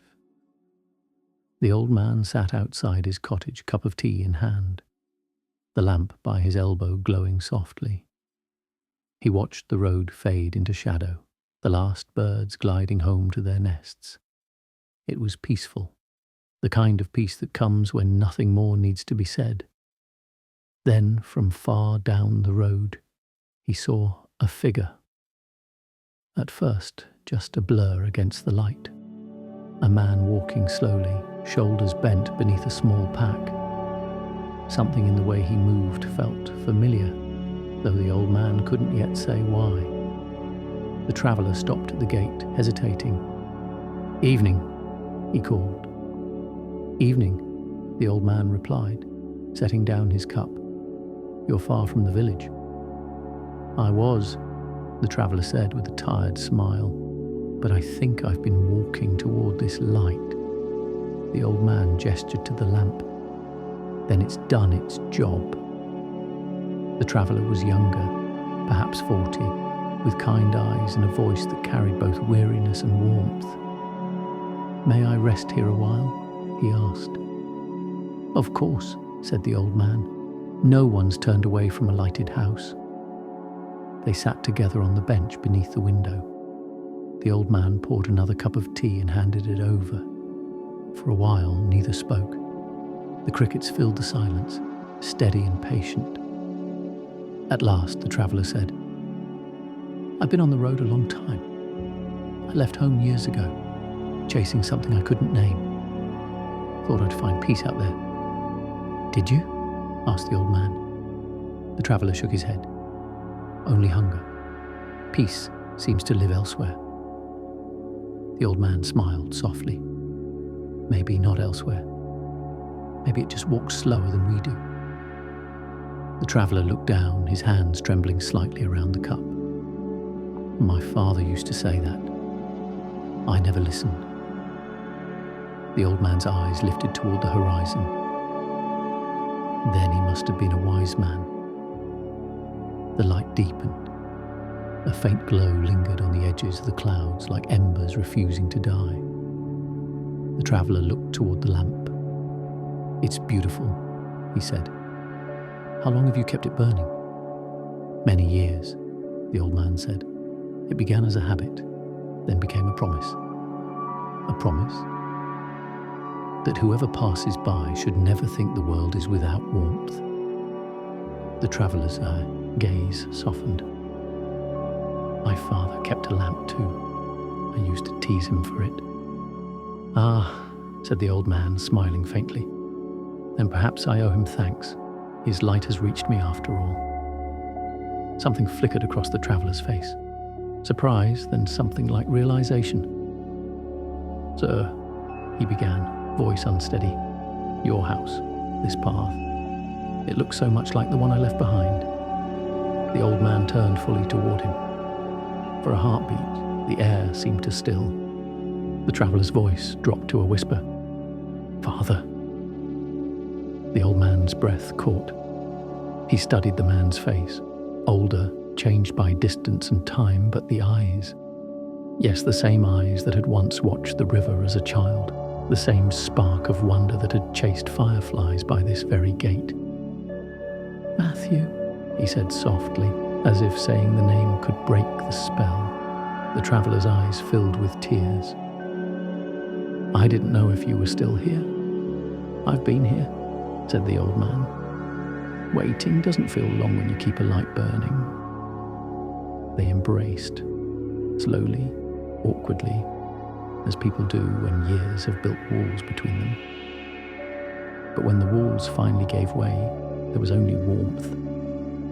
The kind of warmth that says home never left you. You only forgot its door was still open. Later, inside the cottage, they shared bread and soup by the fire. Matthew spoke of the roads he had travelled, the cities that had taken more than they gave, the mistakes he carried like stones in his pockets.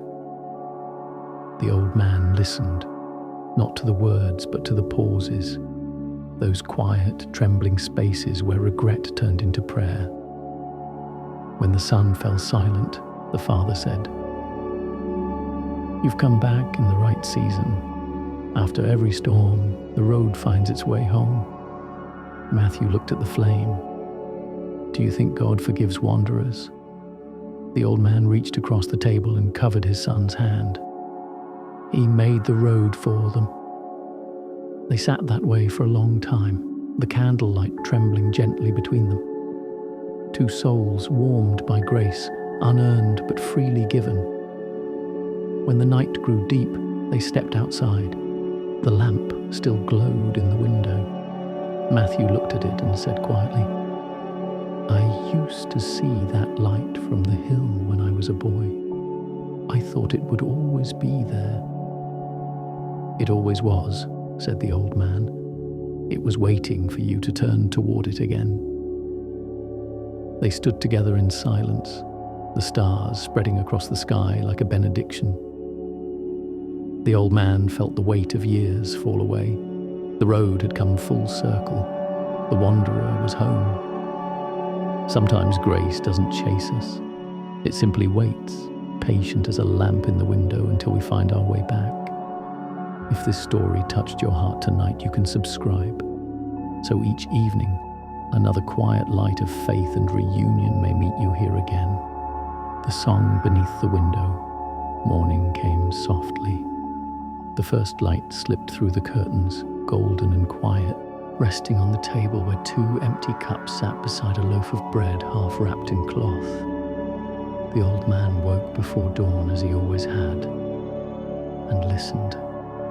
For the first time in many years, another breath filled the room besides his own. Matthew was asleep by the hearth, blanket pulled over his shoulder, one arm draped across his chest. In the faint glow of morning, he looked younger. Not the weary traveller who had arrived at dusk, but the boy who used to fall asleep to the sound of crickets beyond the window.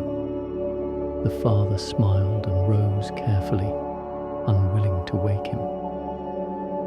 He filled the kettle, set it on the stove, and opened the window to let in the air. Outside, the world was still damp with dew. The garden smelled of wet earth and rosemary. Somewhere near the gate, a blackbird began to sing, a low melodic trill that rose and fell like breath. The old man stood for a while, eyes closed, just listening. That simple song carried something sacred, not in its words, for there were none, but in its quiet certainty that morning always returns. When Matthew woke, the kettle was already whistling. His father handed him a cup of tea and smiled. "You still take honey?" Matthew nodded. "And too much of it." They laughed, the sound soft but whole, like a door opening to sunlight. Breakfast was plain, bread, butter and slices of apple, yet every bite felt like a feast. There was no need for grand words. The silence between them, once sharp, had softened into comfort. After they finished, the old man took a small broom and stepped outside. Matthew followed, helping to sweep the path, mend the fence, patch the gaps the storm had left behind. It was humble work, but their hands moved in rhythm, side by side, each small motion stitching time back together. Now and then they spoke about the weather, the garden, the neighbours who still came by the chapel on Sundays. But beneath the ordinary words, something greater moved, a forgiveness unspoken, a peace slowly taking shape. That afternoon, Matthew found the old man's Bible on the windowsill. The pages were worn thin, corners folded like petals. Inside, tucked between the psalms, was a faded note in a woman's handwriting. He recognized it at once, his mother's.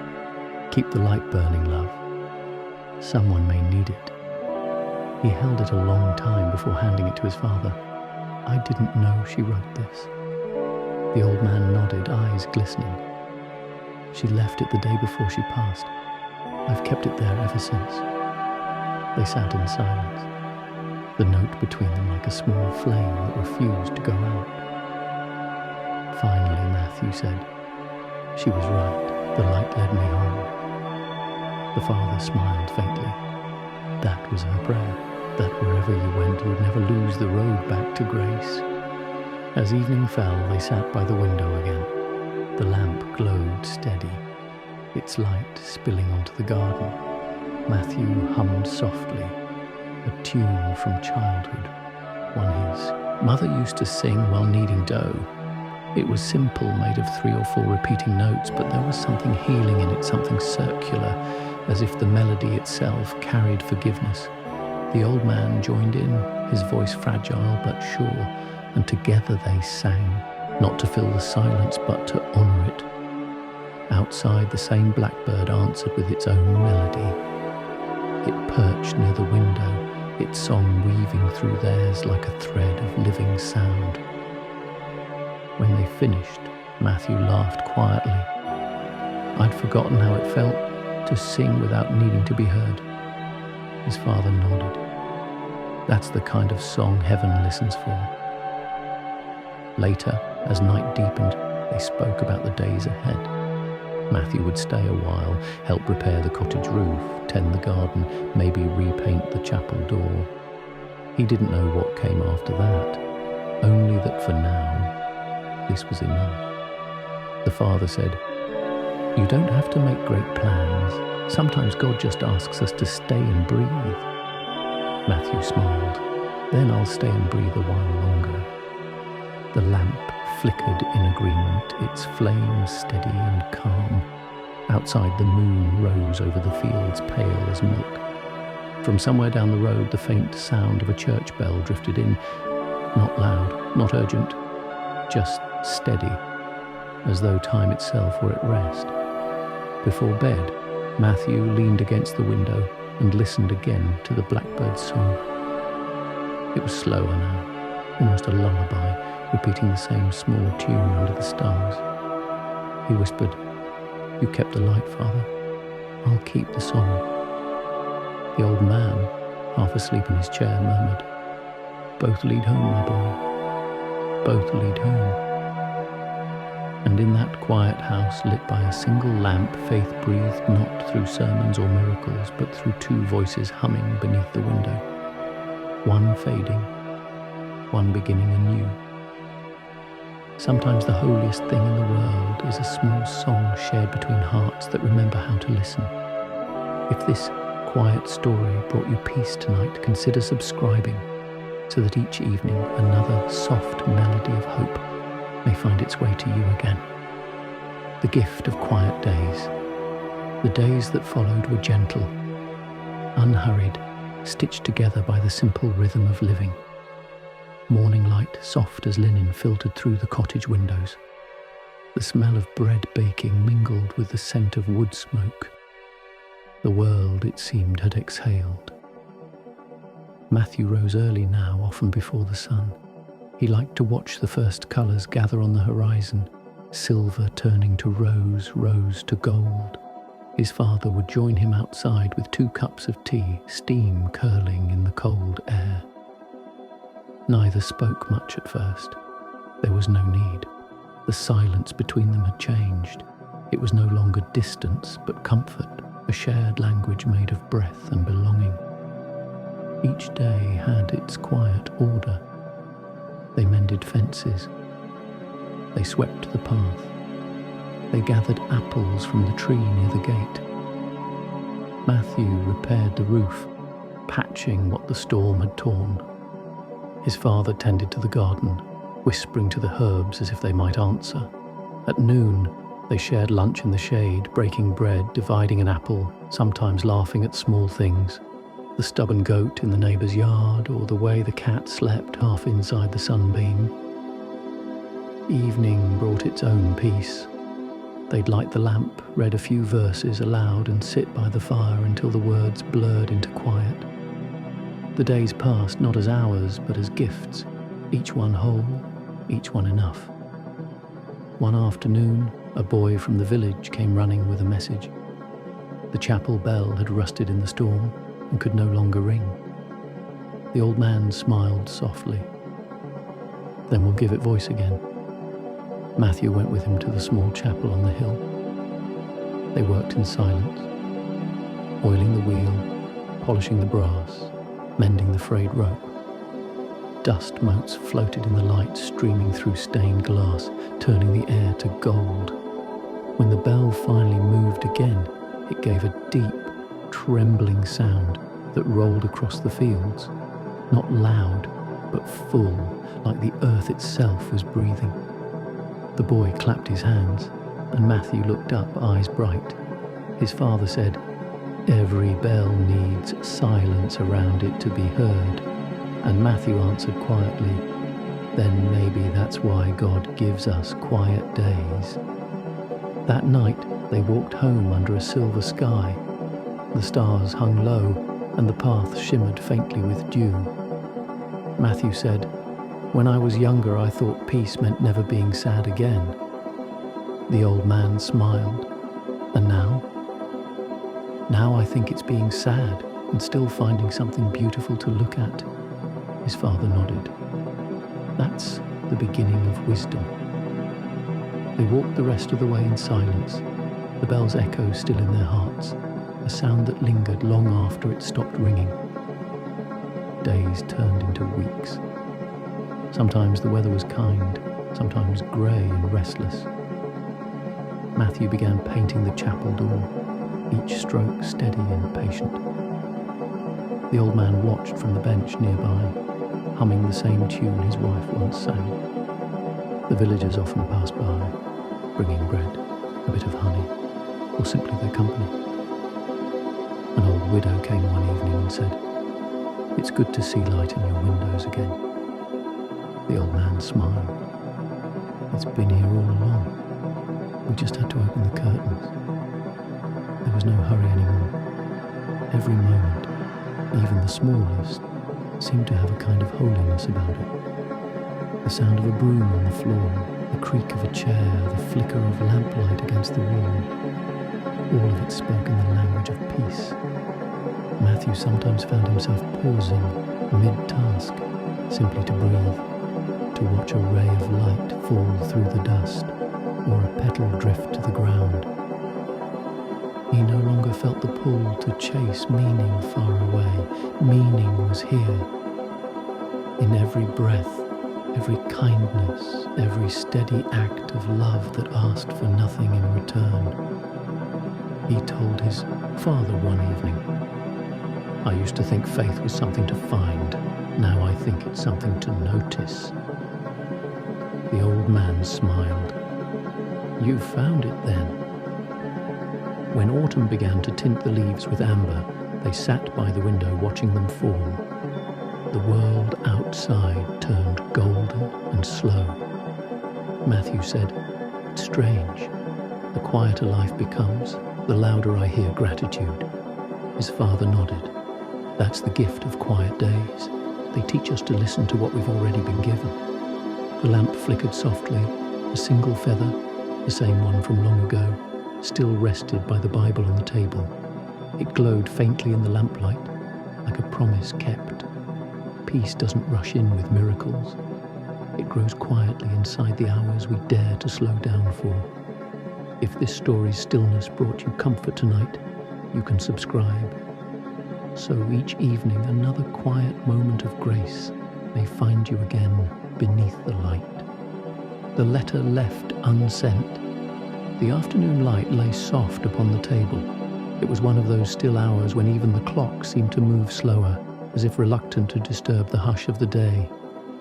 The old man sat by the window, sorting through a small wooden box, and the kind that creaked when opened, as if it too carried its memories carefully. Inside were a few keepsakes: a broken watch, a pressed flower, a button from a worn coat, and at the bottom, folded so many times it had turned thin, a letter. The paper was yellowed at the edges, the ink faded, but the handwriting was unmistakable. It was his own. He hesitated before unfolding it. He hadn't seen those words in decades. Matthew was in the garden, mending the fence. The rhythmic tap of his hammer reached through the open window. Steady, grounding. The old man unfolded the paper slowly, his hands trembling. The letter began with a date long past, written in a younger hand. He had written it after the night his son left home.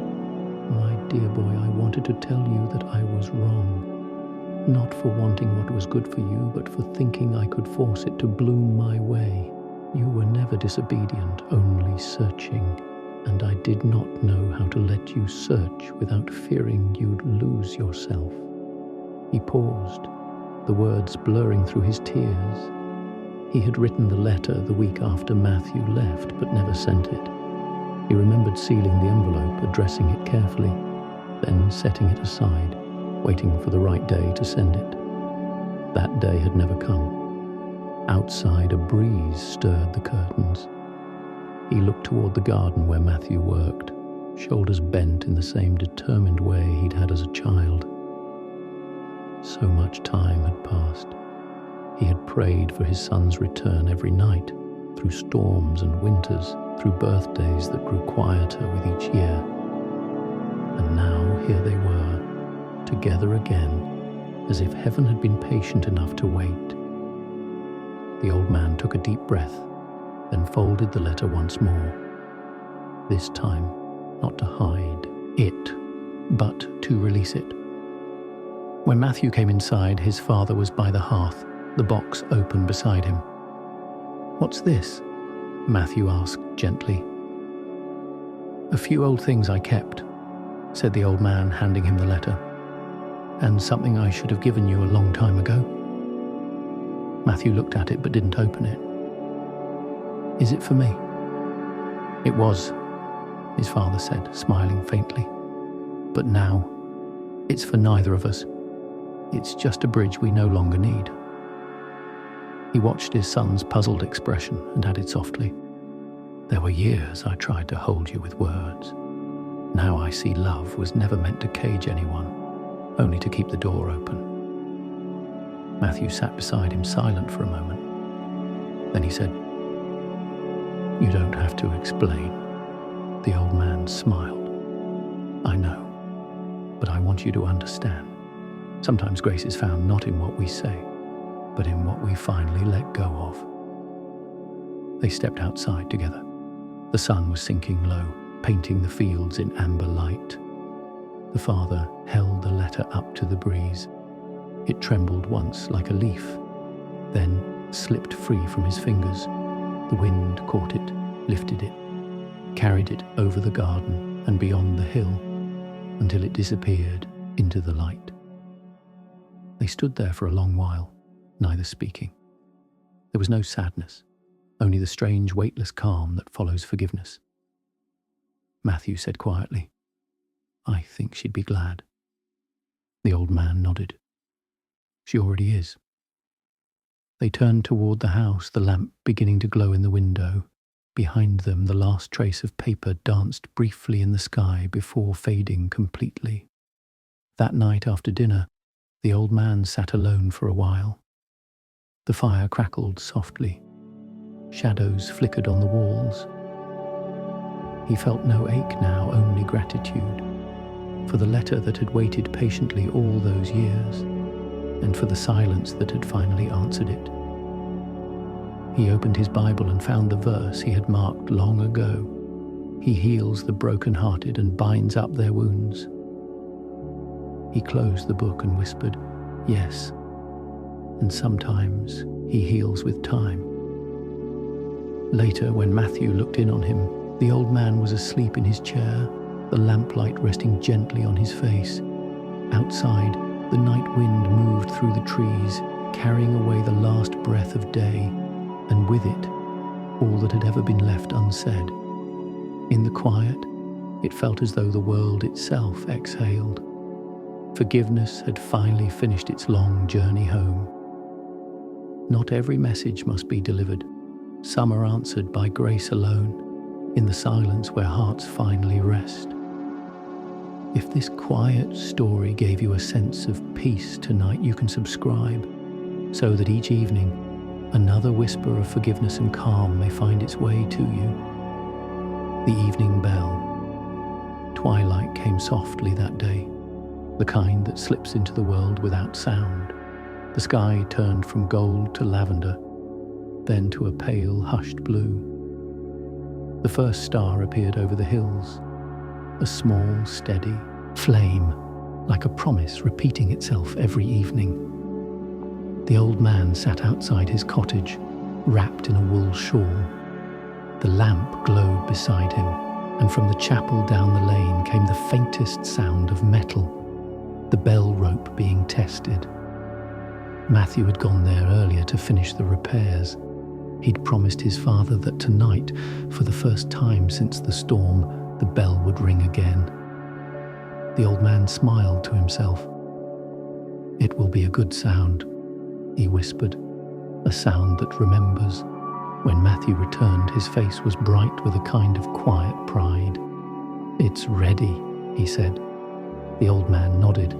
"Then let's walk together." They moved slowly along the path, the evening light folding around them like a soft blanket. Every stone, every blade of grass seemed touched by gold. The air was still, except for the occasional rustle of leaves and the faint hum of crickets. The chapel came into view, small and humble, its cross outlined against the fading sky. The door stood open, and the last light of day poured through the stained glass window, scattering colour across the wooden floor. Inside, the air smelled of beeswax and cedar. Matthew placed his hand on the rope and looked at his father. "Would you like to do the honours?"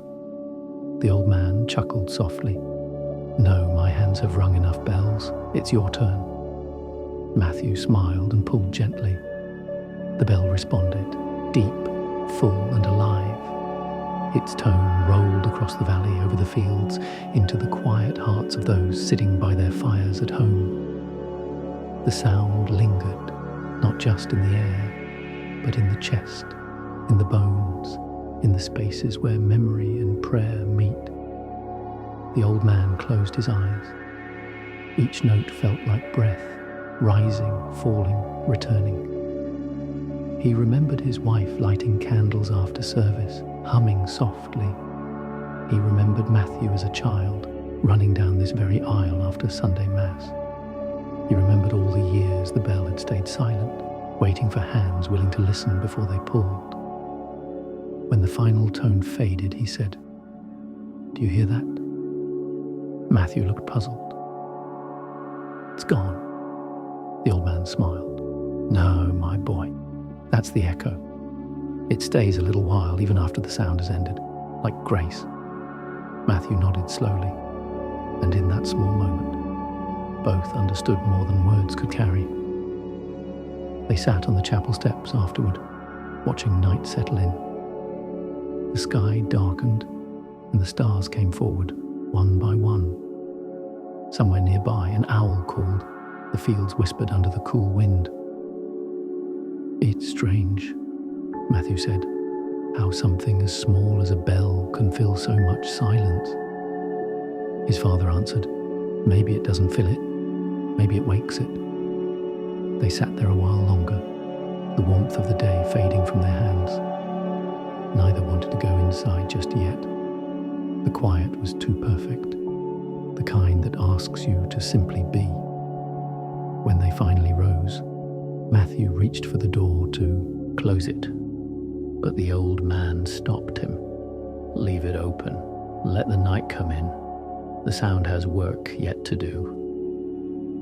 So they left the chapel door ajar, the lamp inside flickering softly.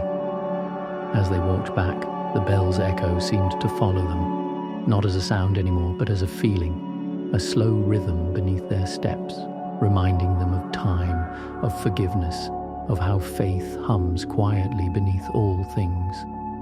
At the gate, the old man paused. "You know," he said, "I used to think the bell called people to prayer, but maybe it simply reminds them that they're already being called, every moment of every day."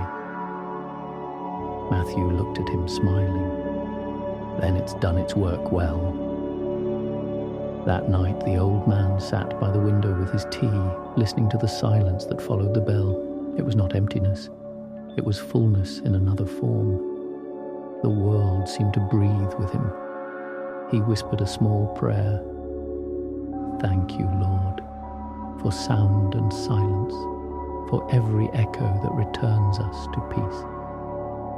Outside, the stars shimmered faintly above the dark chapel roof, and though the bell had long since stilled, its song lingered in the air, low, patient, eternal. Every prayer leaves an echo, not in the sky, but in the heart that dares to listen after the sound is gone. If this quiet story brought calm to your evening, you can subscribe. So each night, another soft echo of grace may return to your heart. The light beyond the hills. Morning came bright and clear, the sky a soft blue that seemed to stretch forever. The hills beyond the village glowed with dew, and the scent of wild thyme drifted through the air. It was one of those mornings that felt like a promise. Light unfolding across the earth, asking for nothing, giving everything. Matthew stood by the gate, looking toward the distant ridge.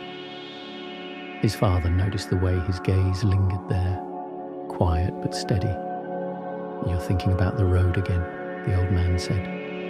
Matthew smiled faintly. "I suppose I am." "There's no shame in that," said the father. "Some hearts are meant to stay, and some are meant to carry home wherever they go." The words hung softly between them, like the mist that rose from the valley. For weeks now, Matthew had helped rebuild the chapel, mended fences, and tended the small garden behind the house. But lately, a stirring had begun. Gentle, insistent. It wasn't the old restlessness that once drove him away. It was something calmer, like a whisper of purpose carried on the wind. He had been reading again, sketching maps of nearby villages, wondering if perhaps he might travel, not to escape, but to serve. "Maybe there are others," he said one afternoon, "who need a bell mended or a light kept burning." The old man nodded. "Then you should go. Grace grows by being shared." Matthew looked at him with surprise. "You'd let me leave again?" "I would bless your leaving," the father said, "because this time you'll be walking with peace, not against it." That evening they sat outside together as the sky turned to rose. The chapel bell chimed softly in the distance, its tone slower now, as if marking the close of a long day. The old man reached for his son's hand. "You know," he said, I once thought my purpose was to keep you here, but I was wrong. It was to teach you what home sounds like, so you'd recognize it wherever you go." Matthew's eyes glistened. "And what if I forget?" "You won't," said the old man. "The heart remembers the sound of love." They sat without speaking after that. The wind moved gently through the fields, bending the tall grass like a wave. The next morning, Matthew packed his small bag, a loaf of bread, a flask of water, a worn book of psalms. Before he left, he placed the small brass bell from the chapel inside. "It doesn't ring loudly," he said, "but maybe that's enough." His father smiled. "A quiet sound travels farther than you think." They embraced at the gate, the same gate where years ago they had said goodbye in anger and misunderstanding. Now there was no bitterness, only peace, the deep, still kind that stays when all words have been said. "Go with God," whispered the old man. Matthew's voice broke slightly. "And you, Father, may your light never go out." He walked down the road until the house became a blur of colour against the hills. At one point, he turned back. The old man was still standing by the gate, his figure small but steadfast, framed by the morning sun. The light caught the brass handle of the lamp beside him, the same lamp that had once guided a lost son home. Matthew raised his hand in farewell, and though distance swallowed the sound, both knew the gesture spoke everything words could not. The road ahead curved gently upward. Birds followed the dawn. A brook ran beside him, murmuring its endless song. He felt no fear, no loneliness, only a deep, quiet joy that grew with each step. Back at the cottage, the old man sat by the window, tea cooling beside him. He felt the emptiness, yes, but also the fullness beneath it. He had lived long enough to know that love was not something to keep, but something to send forward like light spilling over the hills. He whispered a short prayer. "Lord, let my son's steps be steady, and let his heart always find its way to kindness." Then he opened the window, and the wind carried his words into the open air, where sunlight met them and turned them golden. That evening, as the sun sank behind the same hills Matthew had crossed, the old man saw something, faint, flickering like a reflection of firelight.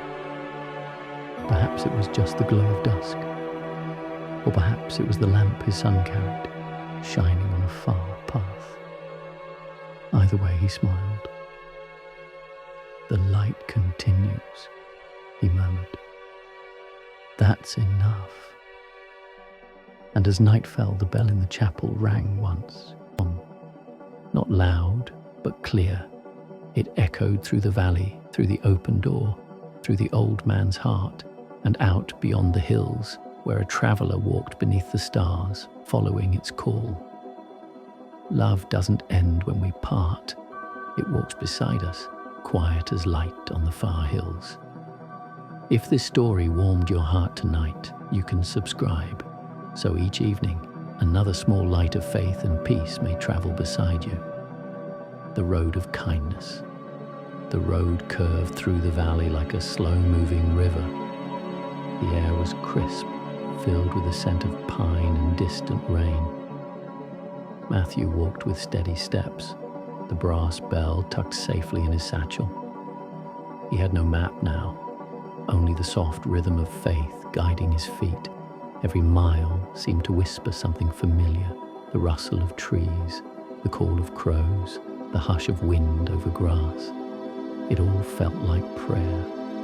He remembered his father's words, "Grace grows by being shared," and he wondered how or where he might share it. By midday, he reached a small village nestled between two low hills. Smoke rose gently from chimneys. Children played near a fountain. He stopped by the well to fill his flask, and an old woman nearby smiled. "You're not from here?" she said, her hands deep in a basket of apples. "No, Mum," he replied softly. Just passing through. She studied him for a moment. You look like someone who listens more than he speaks. Matthew chuckled. My father might agree with you. She handed him an apple, its skin shining red. Then take this. The world always needs more listeners. It was a small gesture, nothing remarkable. Yet as he walked away, he felt something shift inside him. Maybe kindness didn't have to be grand. Maybe it was simply the way one heart recognized another. That night, Matthew stayed in a hayloft offered by a farmer who had little but shared gladly. Rain came softly, tapping the roof in a gentle rhythm. He lay awake, listening to the steady drops. In that sound, he heard the memory of home, the cottage roof, his father's quiet prayers, the bell echoing through the valley. He whispered into the dark, Thank you, Lord, for roads that lead not away but toward. Sleep found him easily, like an old friend returning. The next morning, the farmer's daughter asked if he could fix their gate, which had come loose in the wind. Matthew smiled. I can try. He found his tool, a hammer, a bit of rope, patience. By noon, the gate stood firm again. The farmer thanked him with a loaf of bread. It's not much, he said. It's more than enough, Matthew replied. As he walked onward, he realized something. Every act of kindness he received became a seed, and every act he gave became the rain that nourished it. He wasn't wandering anymore. He was sowing peace, one small kindness at a time. Days turned into weeks. He helped a widow stack firewood before winter. He carried water for a shepherd whose arm was broken. He repaired a cracked church bell in a forgotten hamlet. It rang only faintly, but its echo was beautiful. At each place he left quietly before dawn, never asking for thanks. But the people remembered not his name, not his face, but the warmth that lingered after he left, like the scent of rain long after the clouds had gone. One evening, Matthew sat by a crossroads watching the last light fade from the hills. He took the brass bell from his bag and turned it over in his hands. Its surface had dulled with travel, but when he rang it once, the sound was clear and soft, like memory itself. He smiled, thinking of his father. The bell's note drifted outward, across the fields into the air where birds returned to roost. And though no one else heard it, Matthew felt sure it had reached the right ears. He whispered, Even the quietest sound can carry love farther than footsteps. As the first stars appeared, he built a small fire by the road. He ate the last piece of bread the farmer had given him and watched the flames rise and settle. He thought of all the faces he'd met, the old woman, the child, the shepherd, the widows, and felt the truth of something he'd once only half believed, that God does not always speak through thunder or light, but through the steady kindness of strangers and through the soft courage of hearts that choose to care. The night deepened, cool and calm. The bell lay beside him, glinting in the firelight like a star fallen to earth. He closed his eyes and prayed without words, only gratitude, as easy as breathing. Kindness is the road itself, each small act a stone laid in love, guiding every traveller home. If this quiet story touched your heart tonight, you can subscribe. So each evening, another simple act of kindness in words may keep you company. The stranger by the fire night had fallen early, and the wind carried the chill of rain. Matthew walked along the quiet road, his lantern swinging gently, casting circles of gold upon the ground. He had travelled far that week, across fields and rivers, through villages both warm and weary. His steps were tired, but his heart was light. Ahead he saw the faint glow of a fire beside the road, a small camp, nothing more than a ring of stones and a figure wrapped in a tattered cloak. Matthew hesitated for a moment, then approached slowly, calling out, "Peace to you, friend." The stranger turned. His face was roughened by the road, lined, weathered, but not unkind. "Peace," he answered quietly. "If you have no place to rest, you may share my fire." Matthew nodded in gratitude and set down his satchel. The flames flickered between them, throwing light onto their faces. For a while, they sat without words, listening to the crackle of the wood and the sigh of wind in the trees. It was the kind of silence that asked for nothing, the sort of stillness that draws souls closer than conversation ever could. After some time, the stranger spoke. "I used to walk these roads for trade," he said, his voice low and hoarse. "Now I walk them to forget." Matthew looked at him gently. "What is it you wish to forget?" The man stirred the fire with a stick. The sound of doors closing, the faces of those I wronged. Matthew said nothing. He knew the weight of memory, the way regret can hum softly beneath every breath. Finally, he replied, "Sometimes forgetting isn't the gift we need. Sometimes it's remembering differently." The stranger's eyes lifted, puzzled. "Differently?" "Yes," said Matthew, "through forgiveness." The man laughed bitterly. "You speak as if forgiveness were simple." Matthew smiled faintly. "It isn't, but neither is carrying what we're not meant to keep." He reached into his satchel and brought out the small brass bell. "I once carried this for miles," he said. "It belonged to my father's chapel. I thought I had to bring it everywhere, as proof of who I was. But one day I realized I was the sound, not the bell." The stranger frowned slightly. "The sound, the echo," Matthew said, "is what lingers when love has done its work." The man stared into the fire for a long time after that. The flames danced, whispering their own kind of prayer. Later, Matthew broke the loaf of bread he carried and shared it. They ate slowly, without hurry. The rain began, soft at first, then steady, but the fire held, a steady glow against the darkness. When they finished, the stranger spoke again, quieter this time. "My name is Elias. I left my family years ago. I thought I'd find peace in distance, but I only found silence." Matthew nodded. "I once left home too. And when I returned, I found that peace wasn't waiting. It had been walking beside me the whole time, waiting for me to notice." Elias sighed. "Do you think there's still a way back for someone like me?" "There's always a way back," said Matthew. "But it rarely leads where we expect. Sometimes the road home is found in helping someone else find theirs."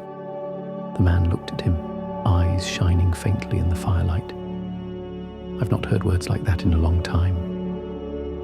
The storm passed before dawn. The fire burned low, the sky pale with the first breath of morning. Matthew stood and dusted off his coat. Elias stirred awake, blinking against the new light. "I must be going," Matthew said softly. Elias nodded. "Where will you go?" "Where kindness calls next," he said, smiling. "And you?" Elias looked toward the horizon, his face softened by something unseen. "I think I'll go home," he whispered, "if they'll have me." "They will," said Matthew.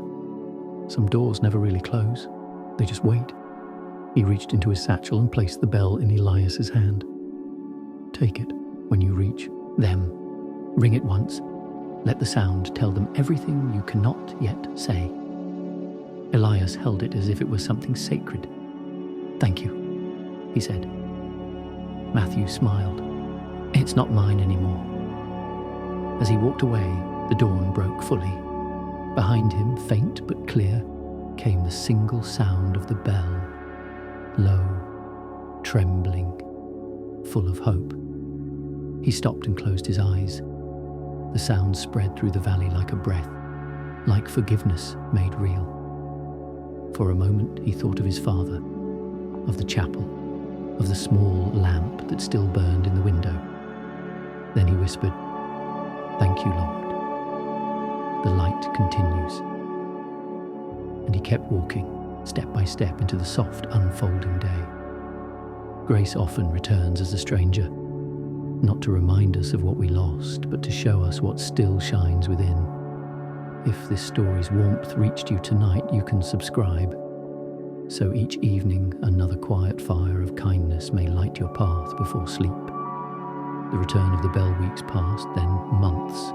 The roads turned from summer dust to autumn gold, then softened under the hush of early snow. Matthew walked on, not quickly, not with urgency, but with the calm rhythm of a man who finally understood the pace of peace.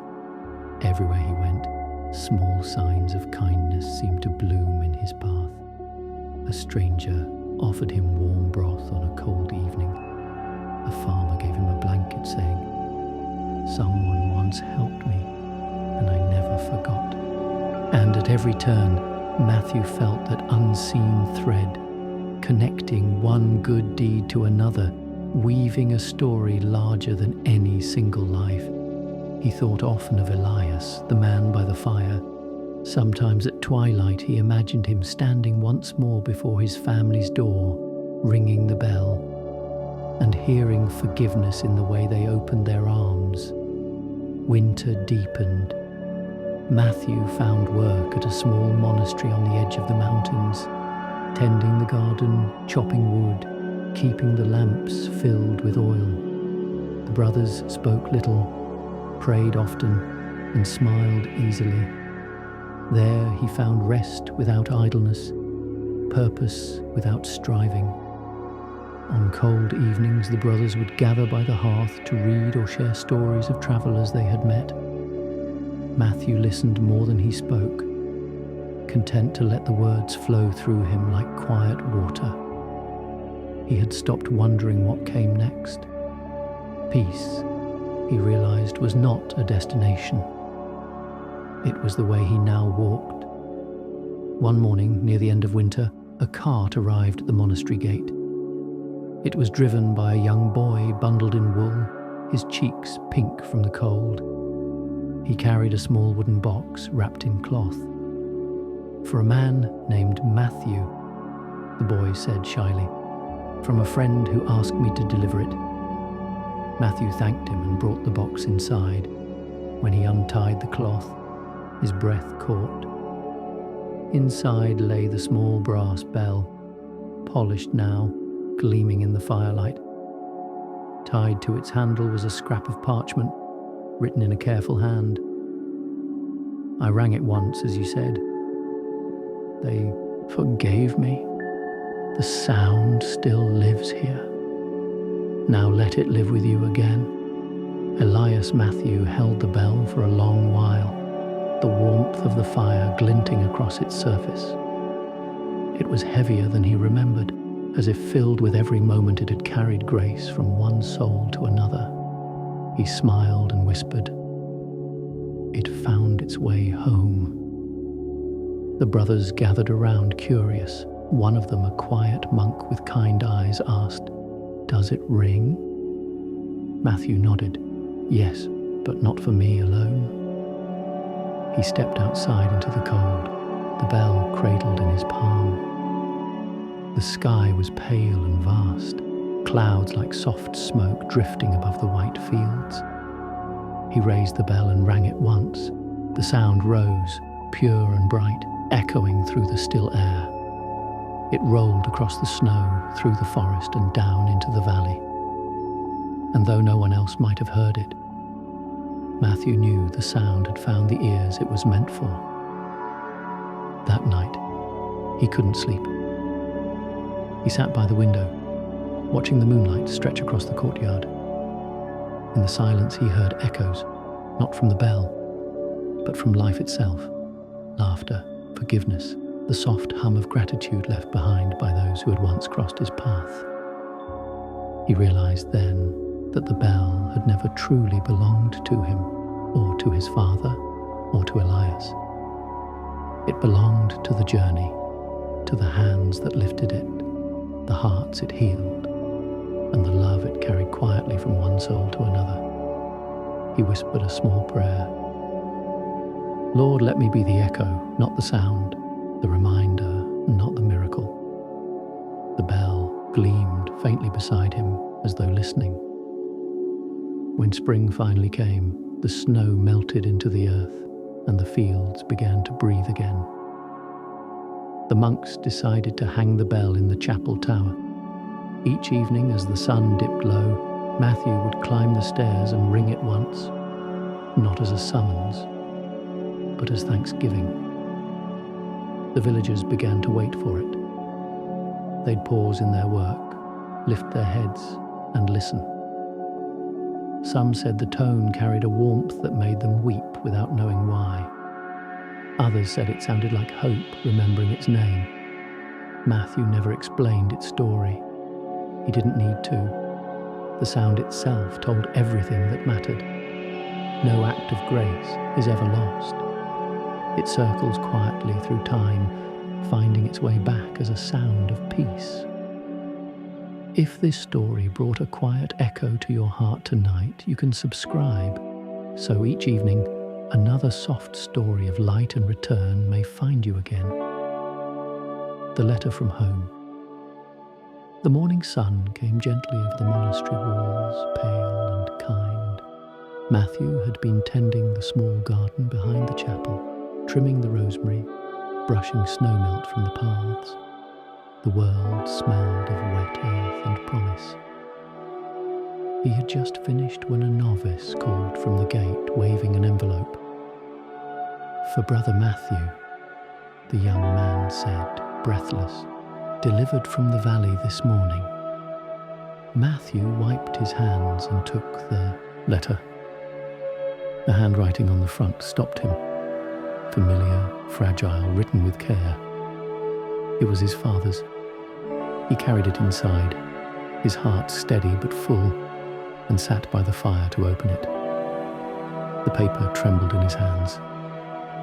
The ink was faint, as though written by someone who had grown tired but refused to leave words unsent. My dear son, the seasons have turned again, and the fields are ready for sowing. The garden misses your hands.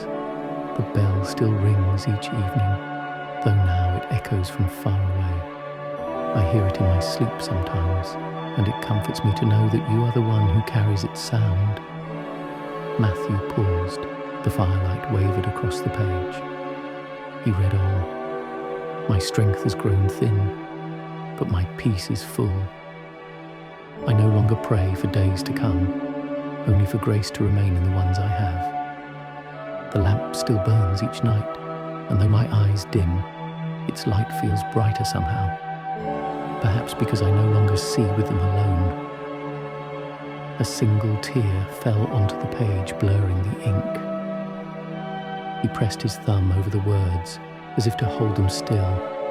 The letter continued, slower now, as if each line were written with the weight of love, distilled through years. You once asked me what home sounds like. I have found my answer at last. It is the silence after prayer. That stillness where nothing is missing. When you hear it, you will know I am near. If you ever stand upon a road and doubt where to go, listen. The wind that touches your face will carry my blessing, and the echo of our bell will remind you that love does not end. It only changes its sound. Your mother used to say that heaven begins wherever gratitude is born. I believe it now. Thank you, my son, for coming home once, and for carrying home with you wherever you go. All my love, Father. Matthew folded the letter and held it against his chest. The room was silent except for the faint hum of the fire and the rhythm of his breath. For a long while he couldn't move. He didn't need to. He felt no sorrow, deep, aching peace like standing in sunlight after a long winter. His father's words weren't a goodbye. They were a benediction, a passing of light from one heart to another. He rose, walked to the window and looked toward the distant hills. There, beyond the curve of sky, was the cottage, unseen but forever alive in his memory. He whispered, "Thank you, Father. I hear the silence now." That evening, as the bell in the chapel tower rang, Matthew climbed the stairs alone. The sound rolled across the land, deep and calm. Halfway through the ringing, he paused, letting the tone fade naturally into stillness. In that silence, he felt it, the echo his father had described, the quiet space where everything rests whole. He closed his eyes and prayed not in words but in gratitude, for love that had guided him, for roads that had forgiven him, and for a light that would never go out. When he descended, the sky had turned the colour of old, gold. The brothers had begun their evening hymns, and the world seemed to hum with the same gentle rhythm. He carried the letter back to his room and placed it beside the bell. The two together, word and sound, felt like the heartbeat of a life made complete. That night he dreamed of home, not of walls or doors, but of light, endless, tender light spilling across the fields. He saw his father walking ahead, lamp in hand, turning once to smile. No words passed between them, only peace. When Matthew woke, the room was filled with dawn. The bell hung silent, the letter lay open, and he felt the warmth of the sun on his face, as if someone, somewhere, had just whispered his name in blessing. Love does not end, it simply changes its form, from voice to echo, from light to memory, from presence to peace. If this story touched something tender in your heart tonight, you can subscribe, so each evening another quiet letter of grace may find you again beneath the light, the lamp and the hills. The road home was longer than he remembered. Spring had turned the fields to emerald, and every stream ran full from melting snow. The air smelled of rain and lilac, and birds followed him from tree to tree as if they too were guiding him back. Matthew walked slowly, carrying little, only the small bell, his father's letter, and the lamp that once burned in the window. He had kept it wrapped in cloth, the glass still smudged by years of smoke and dust. Now and then he'd pause, hold it to the sun, and watch the light filter through. Soft, golden, forgiving. Each step brought memories. The creak of the gate, the sound of the old floorboards, the hush of evening prayers. But more than that, he felt something living waiting for him. Not in the house itself, but in the silence that had loved him all along. When he reached the top of the last hill, the valley opened before him. The cottage stood small and humble, half hidden by the willow tree. Its windows caught the light of late afternoon, and for a moment Matthew could almost believe his father was still there, tending the fire, humming low, waiting by the door. He stood for a while, hands trembling, then whispered, "I'm home, Father." The air carried his voice down the slope, where it settled among the stones and flowers.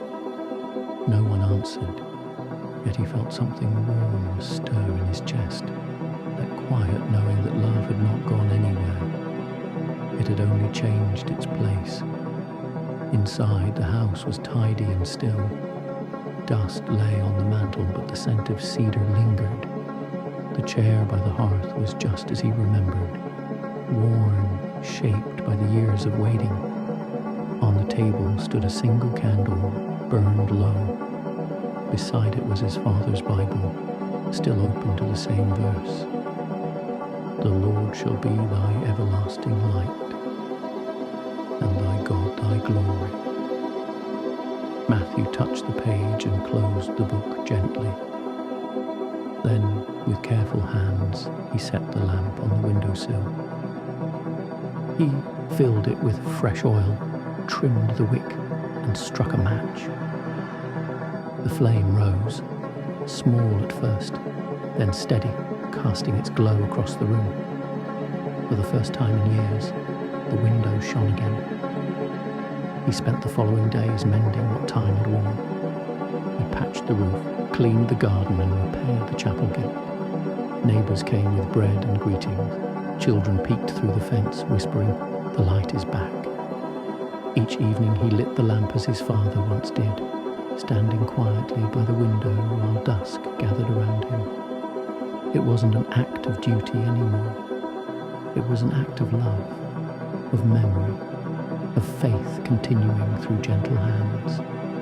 He thought of all who walked unknown roads tonight, wanderers, the weary, those searching for home. He prayed that somehow, somewhere, they might see even a hint of this light and remember that they were not forgotten. One night, as he trimmed the wick, Matthew noticed something strange, a faint flicker on the horizon, like another light answering his own. He stepped outside, heart full of wonder. Across the valley, on a far hill, another lamp glowed in a distant window. Perhaps a traveller's, or perhaps Elias's, or maybe someone he would never meet. It didn't matter. What mattered was that the light had multiplied, spreading like faith itself, quiet and unstoppable. He smiled and whispered into the wind, "See, Father, it continues." The stars rose one by one, each one another spark in the endless sky. The lamp burned steady beside him, humming softly in the night air. When he returned inside, he opened his father's letter once more. The ink had faded further, but the words still glowed in his heart. Home is the silence after prayer. He sat down, folded his hands, and listened, not for sound, but for peace. And there it was, as constant as breath, as near as light itself. Outside, the lamp shone through the window, touching the garden, the path, the road beyond the hills, a small circle of gold in a great sea of darkness. And in that light, even the silence seemed to sing. Every flame we keep burning becomes part of a greater light, one that no night can ever overcome. If the story's quiet glow warmed your heart tonight, you can subscribe, so each evening, another soft light of faith may find its way to you again. The visitors at evening. It began with a knock, gentle, uncertain, as though someone feared disturbing the peace that lived within those walls. Matthew was trimming the wick of the lamp when he heard it. Outside, the wind carried the smell of rain and pine. When he opened the door, a young woman stood there with a child wrapped in her cloak. They were soaked from travel, faces pale from the cold. "I saw the light," she said softly. "I thought it might be a place of kindness." Matthew smiled. "You were right to think so."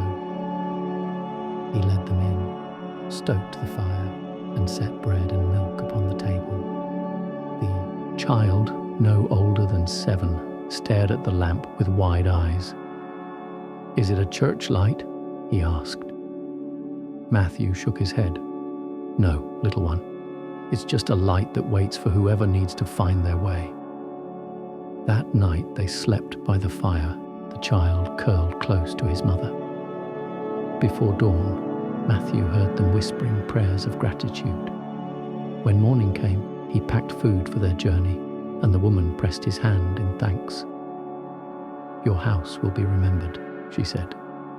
And before leaving, she touched the lamp's glass, as though blessing it in return. When the door closed, the house felt no emptiness, only fullness, as if every act of kindness had become another quiet flame. Days later, 2 more travellers arrived, a shepherd and his old dog, both weary from long miles. The shepherd said he had followed a rumour that somewhere beyond the hills a light shone each night, steady as a promise. He stayed 3 days, mending fences, singing low songs to the sheep in the meadow. Before leaving, he looked back and said, "I thought I came for shelter, but I found peace instead." Matthew only nodded. "Take some of it with you. Peace was never meant to stay in one place." And so it continued. Every few weeks, someone would appear, a widow carrying herbs to sell, a soldier walking home, a merchant seeking the right road. Some stayed an hour, some a night, all left lighter than when they came. The neighbours began to notice. They started calling Matthew's home the House of the Lamp. At first he protested. "It's nothing holy, just a house." But they insisted that the light had become part of the valley itself, a sign that goodness still lived quietly among them. One evening, a small group gathered by the fence. They brought bread, honey, and song. The air was filled with laughter, soft, reverent laughter that belongs only to people who have seen sorrow and still choose joy. The lamp burned above them, steady and golden. Children danced in its glow, chasing fireflies until the stars rose high. Matthew watched, his heart full. He remembered his father's voice. Home is the silence after prayer, and now he knew that silence could hold music too. Later that night, when everyone had gone, he sat alone by the window. The lamp still shone, and beyond it the hills stretched endless and dark. He thought of all those who had come, each carrying their burdens, each leaving a little lighter. He realized he had been wrong years ago. He wasn't keeping the light for others. He was keeping it with them. The flame belonged to everyone who had found warmth there, even for a single night. Each visitor had added their own unseen oil to the lamp. Faith, kindness, memory. That was why it never dimmed. As he prepared to sleep, a faint sound reached his ears. Another knock, this time accompanied by laughter. When he opened the door, a small group of travelers stood there, holding candles of their own. "We brought our lights," one of them said. "We thought yours might like company." Matthew stepped aside, speechless. They came in, set their candles on the table, and soon the room glowed with many small flames, flickering and alive. He watched the light dance across their faces. Strangers, yet family in the same gentle way. No sermon could have spoken the truth better, that every shared light makes the world brighter, not smaller. When they left the next morning, the house smelled of wax and morning bread. Outside, their trail of footprints shimmered faintly with frost, little reflections of the lamp they had carried within. That night, Matthew lit the lamp as always, but this time he whispered not a prayer of solitude, but of gratitude. For every soul that finds this door, may another door open for them somewhere down the road. He sat by the window long after the stars appeared. The hills were dotted with distant glows, small fires, candles, lamps, as if the whole valley had begun to breathe light again. And Matthew understood, quietly and completely, that love, once given, multiplies like dawn, spreading across the world. Each time we share our light, it grows until the night itself begins to shine. If tonight's story warmed your heart, you can subscribe, so every evening another soft flame of kindness may find its way to your doorstep. The night of the storm. It began with the wind. At dusk it came low and restless through the valley, carrying the scent of thunder. By nightfall the sky had turned to slate, and the air trembled with that strange, heavy quiet that always comes before the world breaks open. Matthew stood at the window, the lamp already lit. The flame flickered nervously behind the glass, its reflection trembling across the floorboards. Outside, trees bent low, whispering secrets to the ground. He could feel the storm's approach, not with fear, but with the solemn awareness of something vast, something that would test the truth of every light in the valley. Rain began like a whisper, then became a roar. The wind slammed against the door, rattled the shutters, and threw handfuls of water against the panes. The lamp's flame wavered, leaning sideways as though bowing to the fury outside. Matthew moved closer, shielding it with his hands. "Steady," he murmured, as though speaking to a living soul. The memory of his father came rushing back. That calm voice by the window years ago saying, "If the wind grows wild, let the light grow quiet." And so Matthew did. He turned the wick down, narrowing the flame until it steadied, small but sure. The storm howled through the night. From the hills came the sound of trees breaking, of water rushing down gullies long dry. Lightning cracked, painting the sky white for a heartbeat. Through it all, Matthew sat by the lamp, refusing to leave it. It wasn't pride that kept him there. It was devotion, born of gratitude for every soul that had once seen that glow and found their way. Hours passed. He prayed silently, not asking for the storm to cease, but for the courage to remain kind within it. Near midnight, a desperate knocking struck the door. He opened it against the wind, and two travelers stumbled inside, drenched, shivering, nearly blind from the rain. They could barely speak. Matthew guided them to the fire, covered them with blankets, and poured warm broth into trembling hands. One of them, a boy hardly 20, looked up and whispered, "We saw the light from the ridge. It was the only thing that didn't disappear." Matthew smiled through the thunder. Then the lamp did its work. Outside, the world tore itself apart. Wind screaming through branches, rain hammering the roof, thunder rolling like 1,000 drums. Inside, 3 lives sat together in the glow of a single flame. When the roof began to leak, Matthew placed bowls beneath the drips, humming softly to calm the boy. The older traveller, a man with eyes as tired as his boots, watched in silence, as though trying to understand what kind of peace could live inside such chaos. After a long while, he said quietly, "You guard that lamp as though your life depends on it." Matthew shook his head. "No," he said, "I guard it because theirs might." The man bowed his head, as if the words had rung deeper than the thunder. Hours crept by. The storm's strength began to fade, trading its fury for exhaustion. Rain softened to a murmur, the wind to a sigh. The lamp, still burning, reflected faintly in the puddles that had gathered on the floor, tiny suns scattered across the wooden boards. Matthew rose and opened the shutters a crack. The sky beyond was still wild, but on the far ridge he saw small glimmers, lights from neighbouring homes that had kept their own vigil through the night. One by one, the valley's lamps were answering each other again.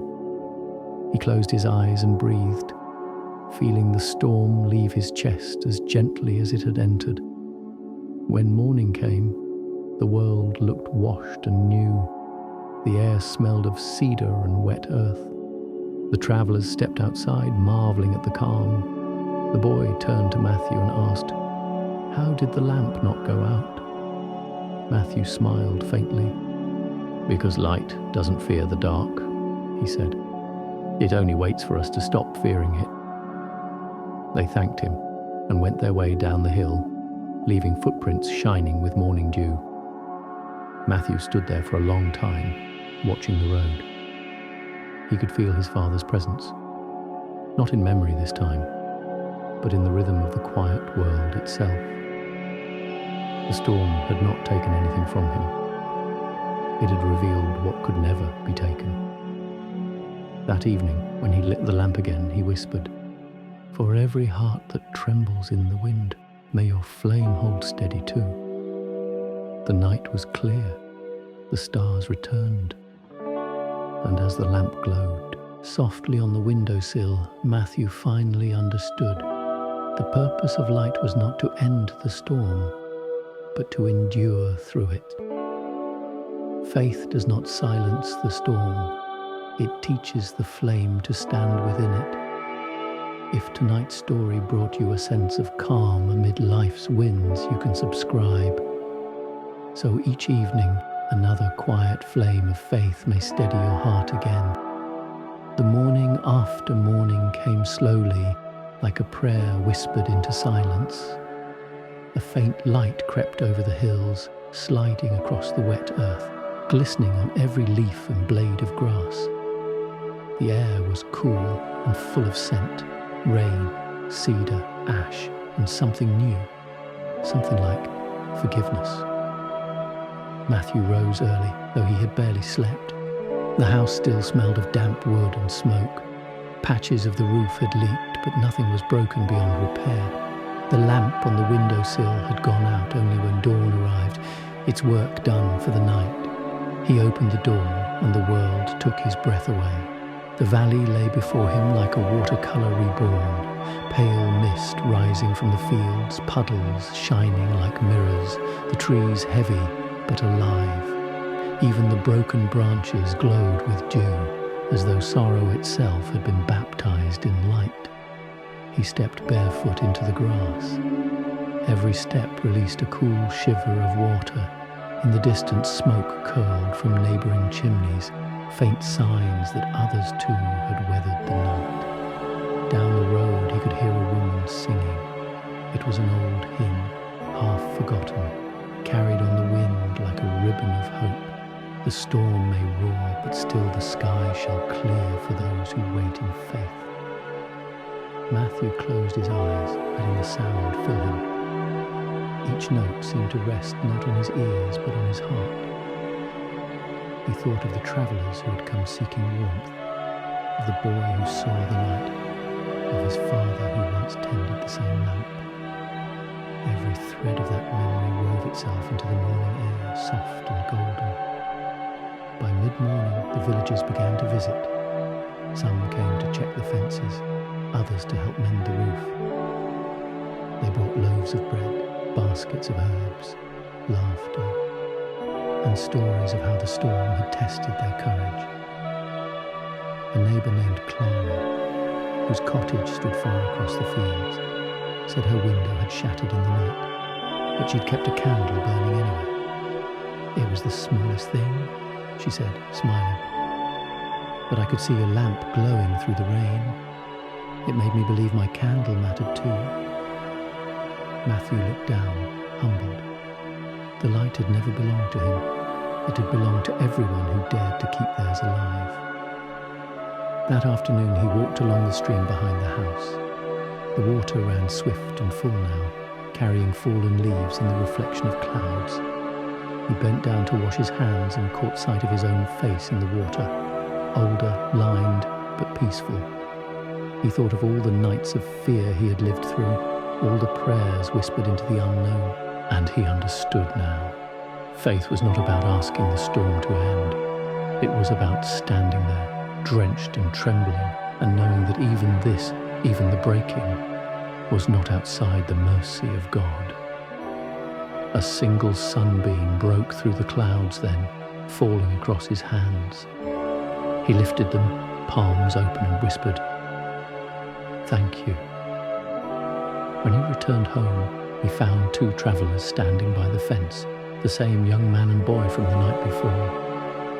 They had come back, dry and smiling. "We wanted to see the morning," said the boy. "We wanted to see what the light looks like after a storm." Matthew laughed softly and waved them inside. He poured tea, set bread on the table, and together they watched the sunlight drift across the walls. For a while, no one spoke.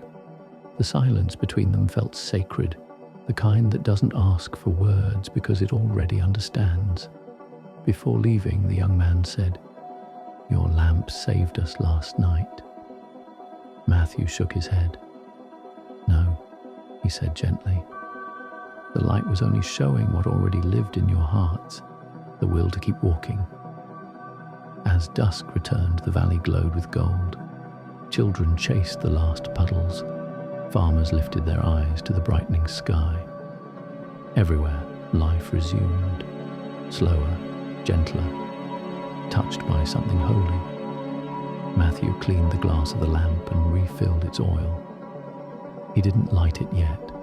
He just watched the sun lower itself behind the hills, the way one watches a beloved friend depart with the promise to return. He thought of his father's letter, the words faint but eternal. Home is the silence after prayer, and now he added his own, and peace is the light that follows the storm. When night finally arrived, he struck the match and lit the lamp again. The flame caught easily, bright, clear, unwavering. Outside, the crickets began their songs, and somewhere in the distance another lamp answered his with a soft glow. He smiled, whispering to the dark, "We are never alone, not even after the winds."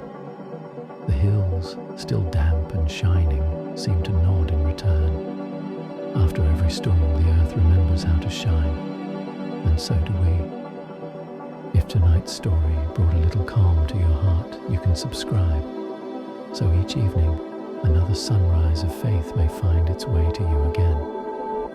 The quiet harvest summer came softly that year. The rains had passed and the fields were full again, not wild but wise, as if the storm had taught the land to grow with gratitude. Every morning mist hung low over the meadows, and the sound of distant bells rolled through the valley like breathing. Matthew rose before dawn each day. He walked barefoot through the dew, tending the garden his father once planted. Tomatoes ripened slow and sweet, beans curled around wooden stakes. Wildflowers had rooted themselves along the fence, gifts of the wind, survivors of the storm. He worked without hurry. There was a holiness in them, a rhythm. Soil turned, seeds sown, hands dirt-streaked and peaceful. Every motion felt like prayer. By midsummer, the valley gathered for harvest. Neighbours came with baskets and laughter, children chasing after chickens that refused to stay in the yard. The air was thick with the smell of grain and sunlight. Someone strummed an old guitar and an old woman began to sing. Matthew stood beside her, tying sheaves of wheat, smiling. When she paused to catch her breath, he said softly, "Do you ever think the earth forgives us?" She looked up, eyes bright beneath her wrinkled brow. "Of course it does," she said. "That's what spring is, the world forgiving us again." He thought about that all afternoon, how every new leaf, every stalk of grain was mercy made visible. As the sun dipped behind the hills, they shared supper outside, long tables of bread, roasted corn, berries, and milk. Laughter floated through the air like incense. Children sat cross-legged near the lamp, waiting for Matthew to light it. When he did, the glow spread softly over their faces. Someone whispered, "It's the same light that saved us in the storm." Matthew smiled. "And the same one that watched over us long before it." The lamp had become more than light. It was memory and hope and belonging, all in one golden circle. Later that night, after the neighbours had gone and the stars were thick above the valley, Matthew sat alone by the fence. Crickets sang, the wheat swayed gently. He thought of every life that had touched his own, the travellers, the widow, the shepherd, the boy, his father, Elias, and all the unseen souls who had once looked for light and found it. He realized that this was the true harvest, not the crops, but the kindness left behind. Each act of mercy, each open door had planted something lasting. The field of his life was rich now, not with things, but with love. A breeze passed through, bending the wheat like a quiet bow. Matthew whispered, "Thank you, Lord, for every small beginning that became more than I knew." In the distance he saw another lamp flicker to life, then another until the hills seemed to breathe with faint, steady lights, a constellation upon the earth. He closed his eyes and felt peace like the hush between two heartbeats. He knew he was growing old now.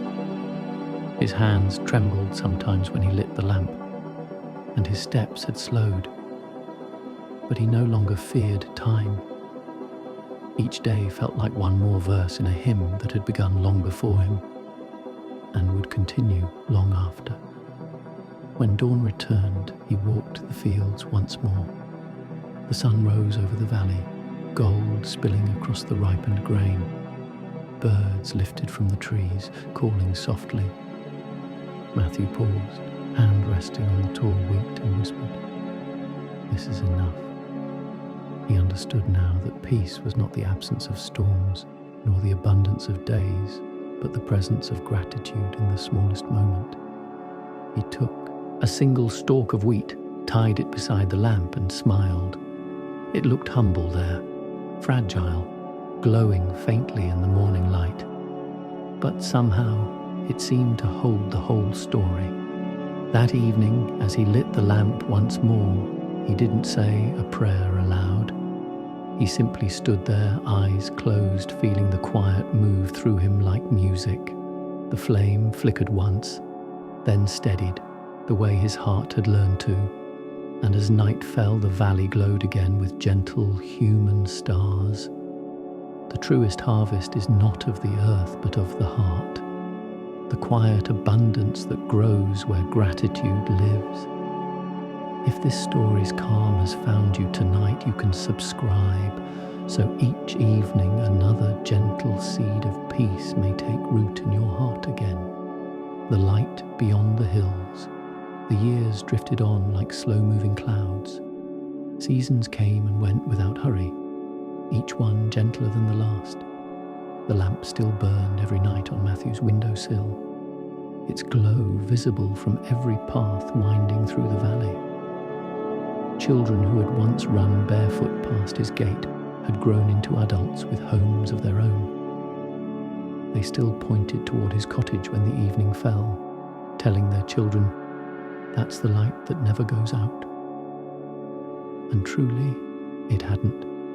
Though Matthew's hands had grown unsteady, though his sight had softened with age, the flame remained faithful, steady and gold, like the promise it carried.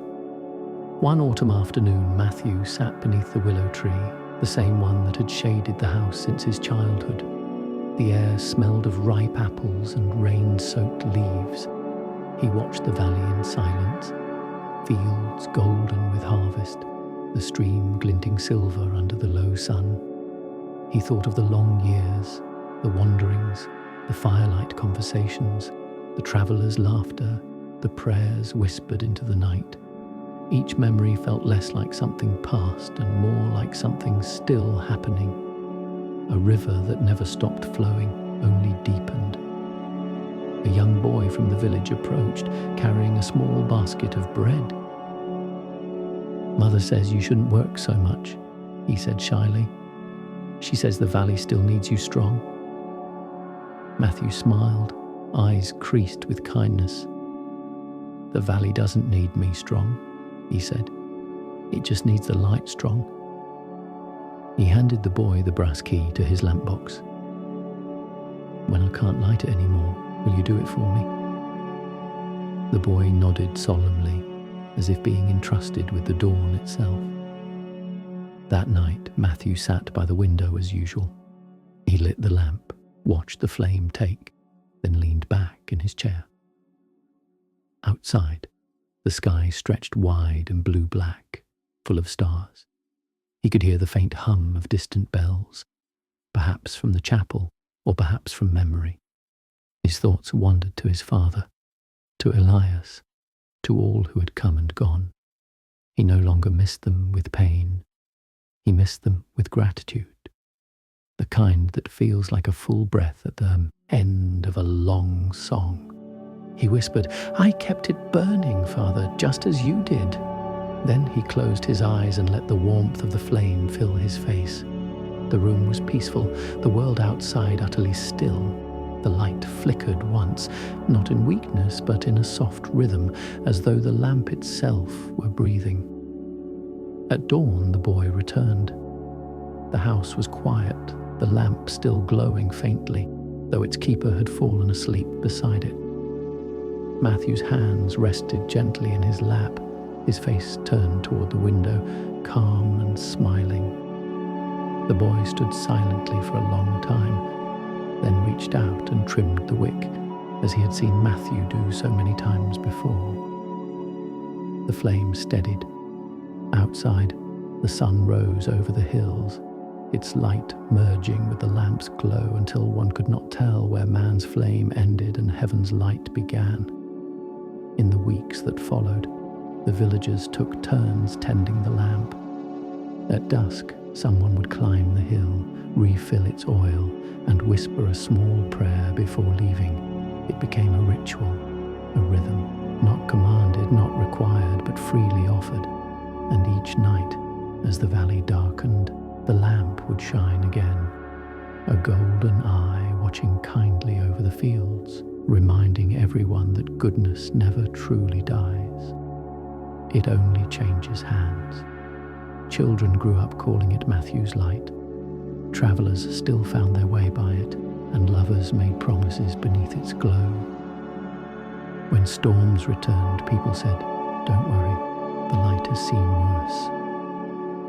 Years later, when the boy had grown into a man, he built a second lamp farther down the road, a twin flame to the one that had guided him as a child. And one by one, other windows in the valley began to shine, until the hills glimmered each night like a constellation made by human kindness. From above, one might have thought the stars had fallen to earth. But those who lived there knew the truth. Heaven had simply found more places to rest. And somewhere, in that quiet meeting between sky and earth, Matthew's spirit smiled. He had never sought glory, never built monuments. He had only kept a small flame alive, long enough for others to find it and carry it onward. Now, in ways unseen, his light travelled farther than the hills, through hearts, through generations, through every act of gentleness that begins in silence. And if you stand someday in that valley at night, you might hear it, a faint hum of peace, a memory of warmth carried by the wind. That is his story still being told. That is faith still shining beyond the hills. After the light, even after the years folded quietly into memory, the valley never forgot him. When the wind moved through the fields at dusk, it carried the faint scent of lamp oil and rain, the kind of fragrance that belonged to prayer more than to air. Children still asked their parents who had first lit the lamp by the window on the hill, and the elders, smiling, would begin softly. It was a man named Matthew, the one who believed that light should never be kept for oneself. In every retelling, the story changed slightly. Some said he had been a monk, others a wanderer, a shepherd or a carpenter. But all agreed on one thing, that he was a man who loved quietly, who did not speak of God as a thunder but as a breath, warm, steady, and always near. The lamp still stood in his window, tended by hands that had never met him. No one was sure who had last filled it, or who would do it next. It seemed to take care of itself now, as if gratitude itself had become its keeper. And each night, when the valley slipped into the hush between day and dream, its golden glow spread outward like a memory that refused to fade. Sometimes travelers who did not know the story would pass through and ask, "Why is that lamp always burning?" And someone from the village would answer, "Because somewhere out there, someone still needs to find their way." They said it so simply that it sounded like a fact of nature, like rain or sunrise. And maybe that was the truth. Maybe every act of faith once born becomes part of the world's natural rhythm. You light one small flame, and long after your breath has gone, the flame keeps teaching the night how to be gentle.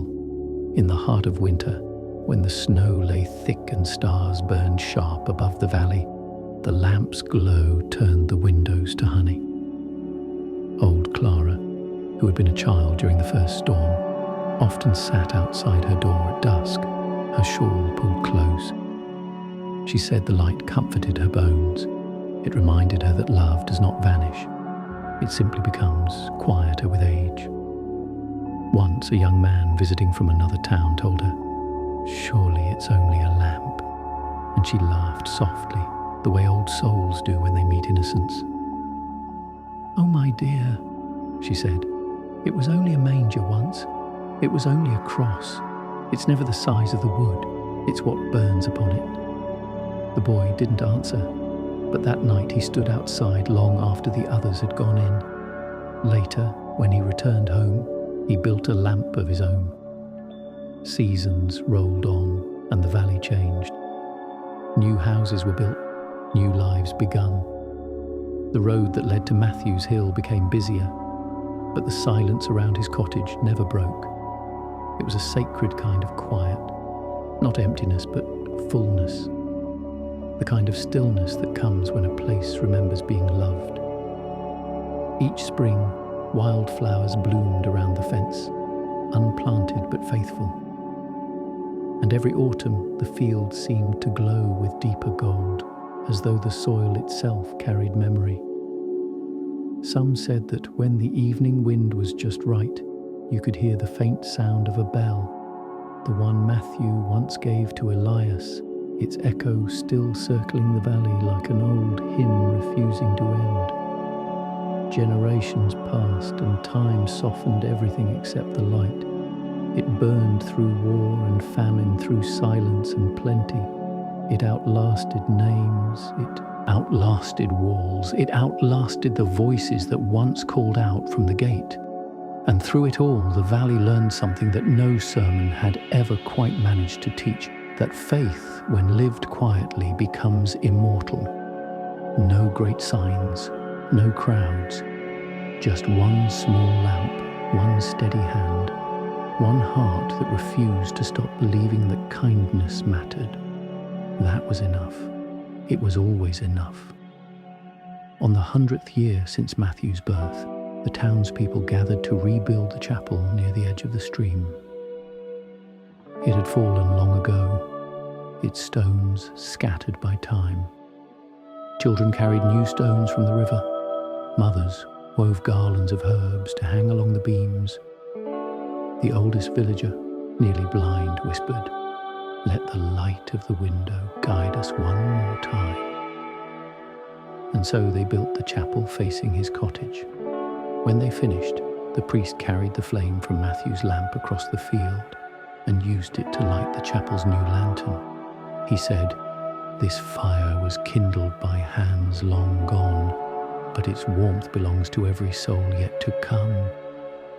That night, as the villagers sang, their voices rose with the sound of the stream, a mingling of water, wind, and worship. The lamp shone in both windows, two flames reflecting each other across the darkness like mirrored stars. The valley changed again in later years.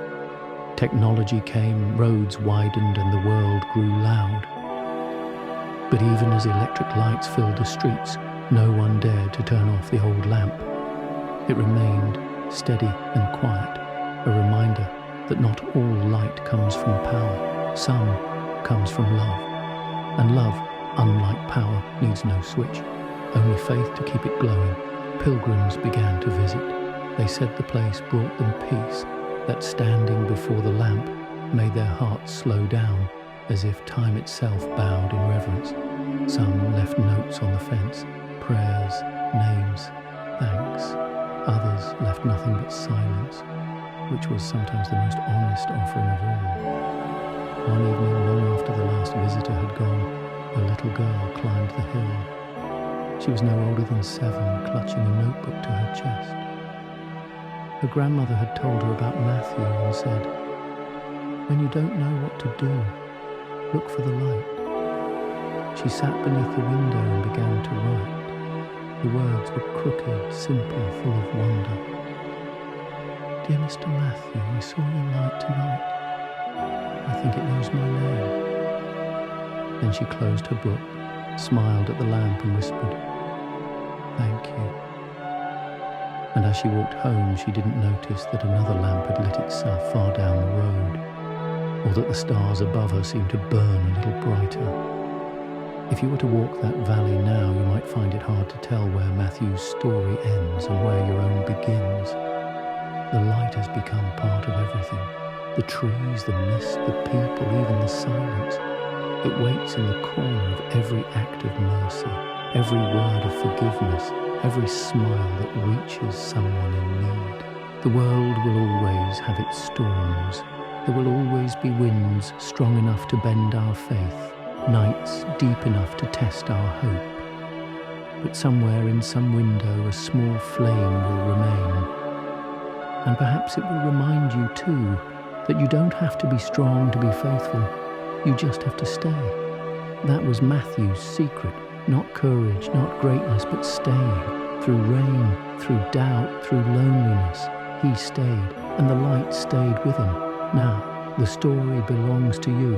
You who sit quietly in the evening listening for peace. You who carry memories that ache but still glow.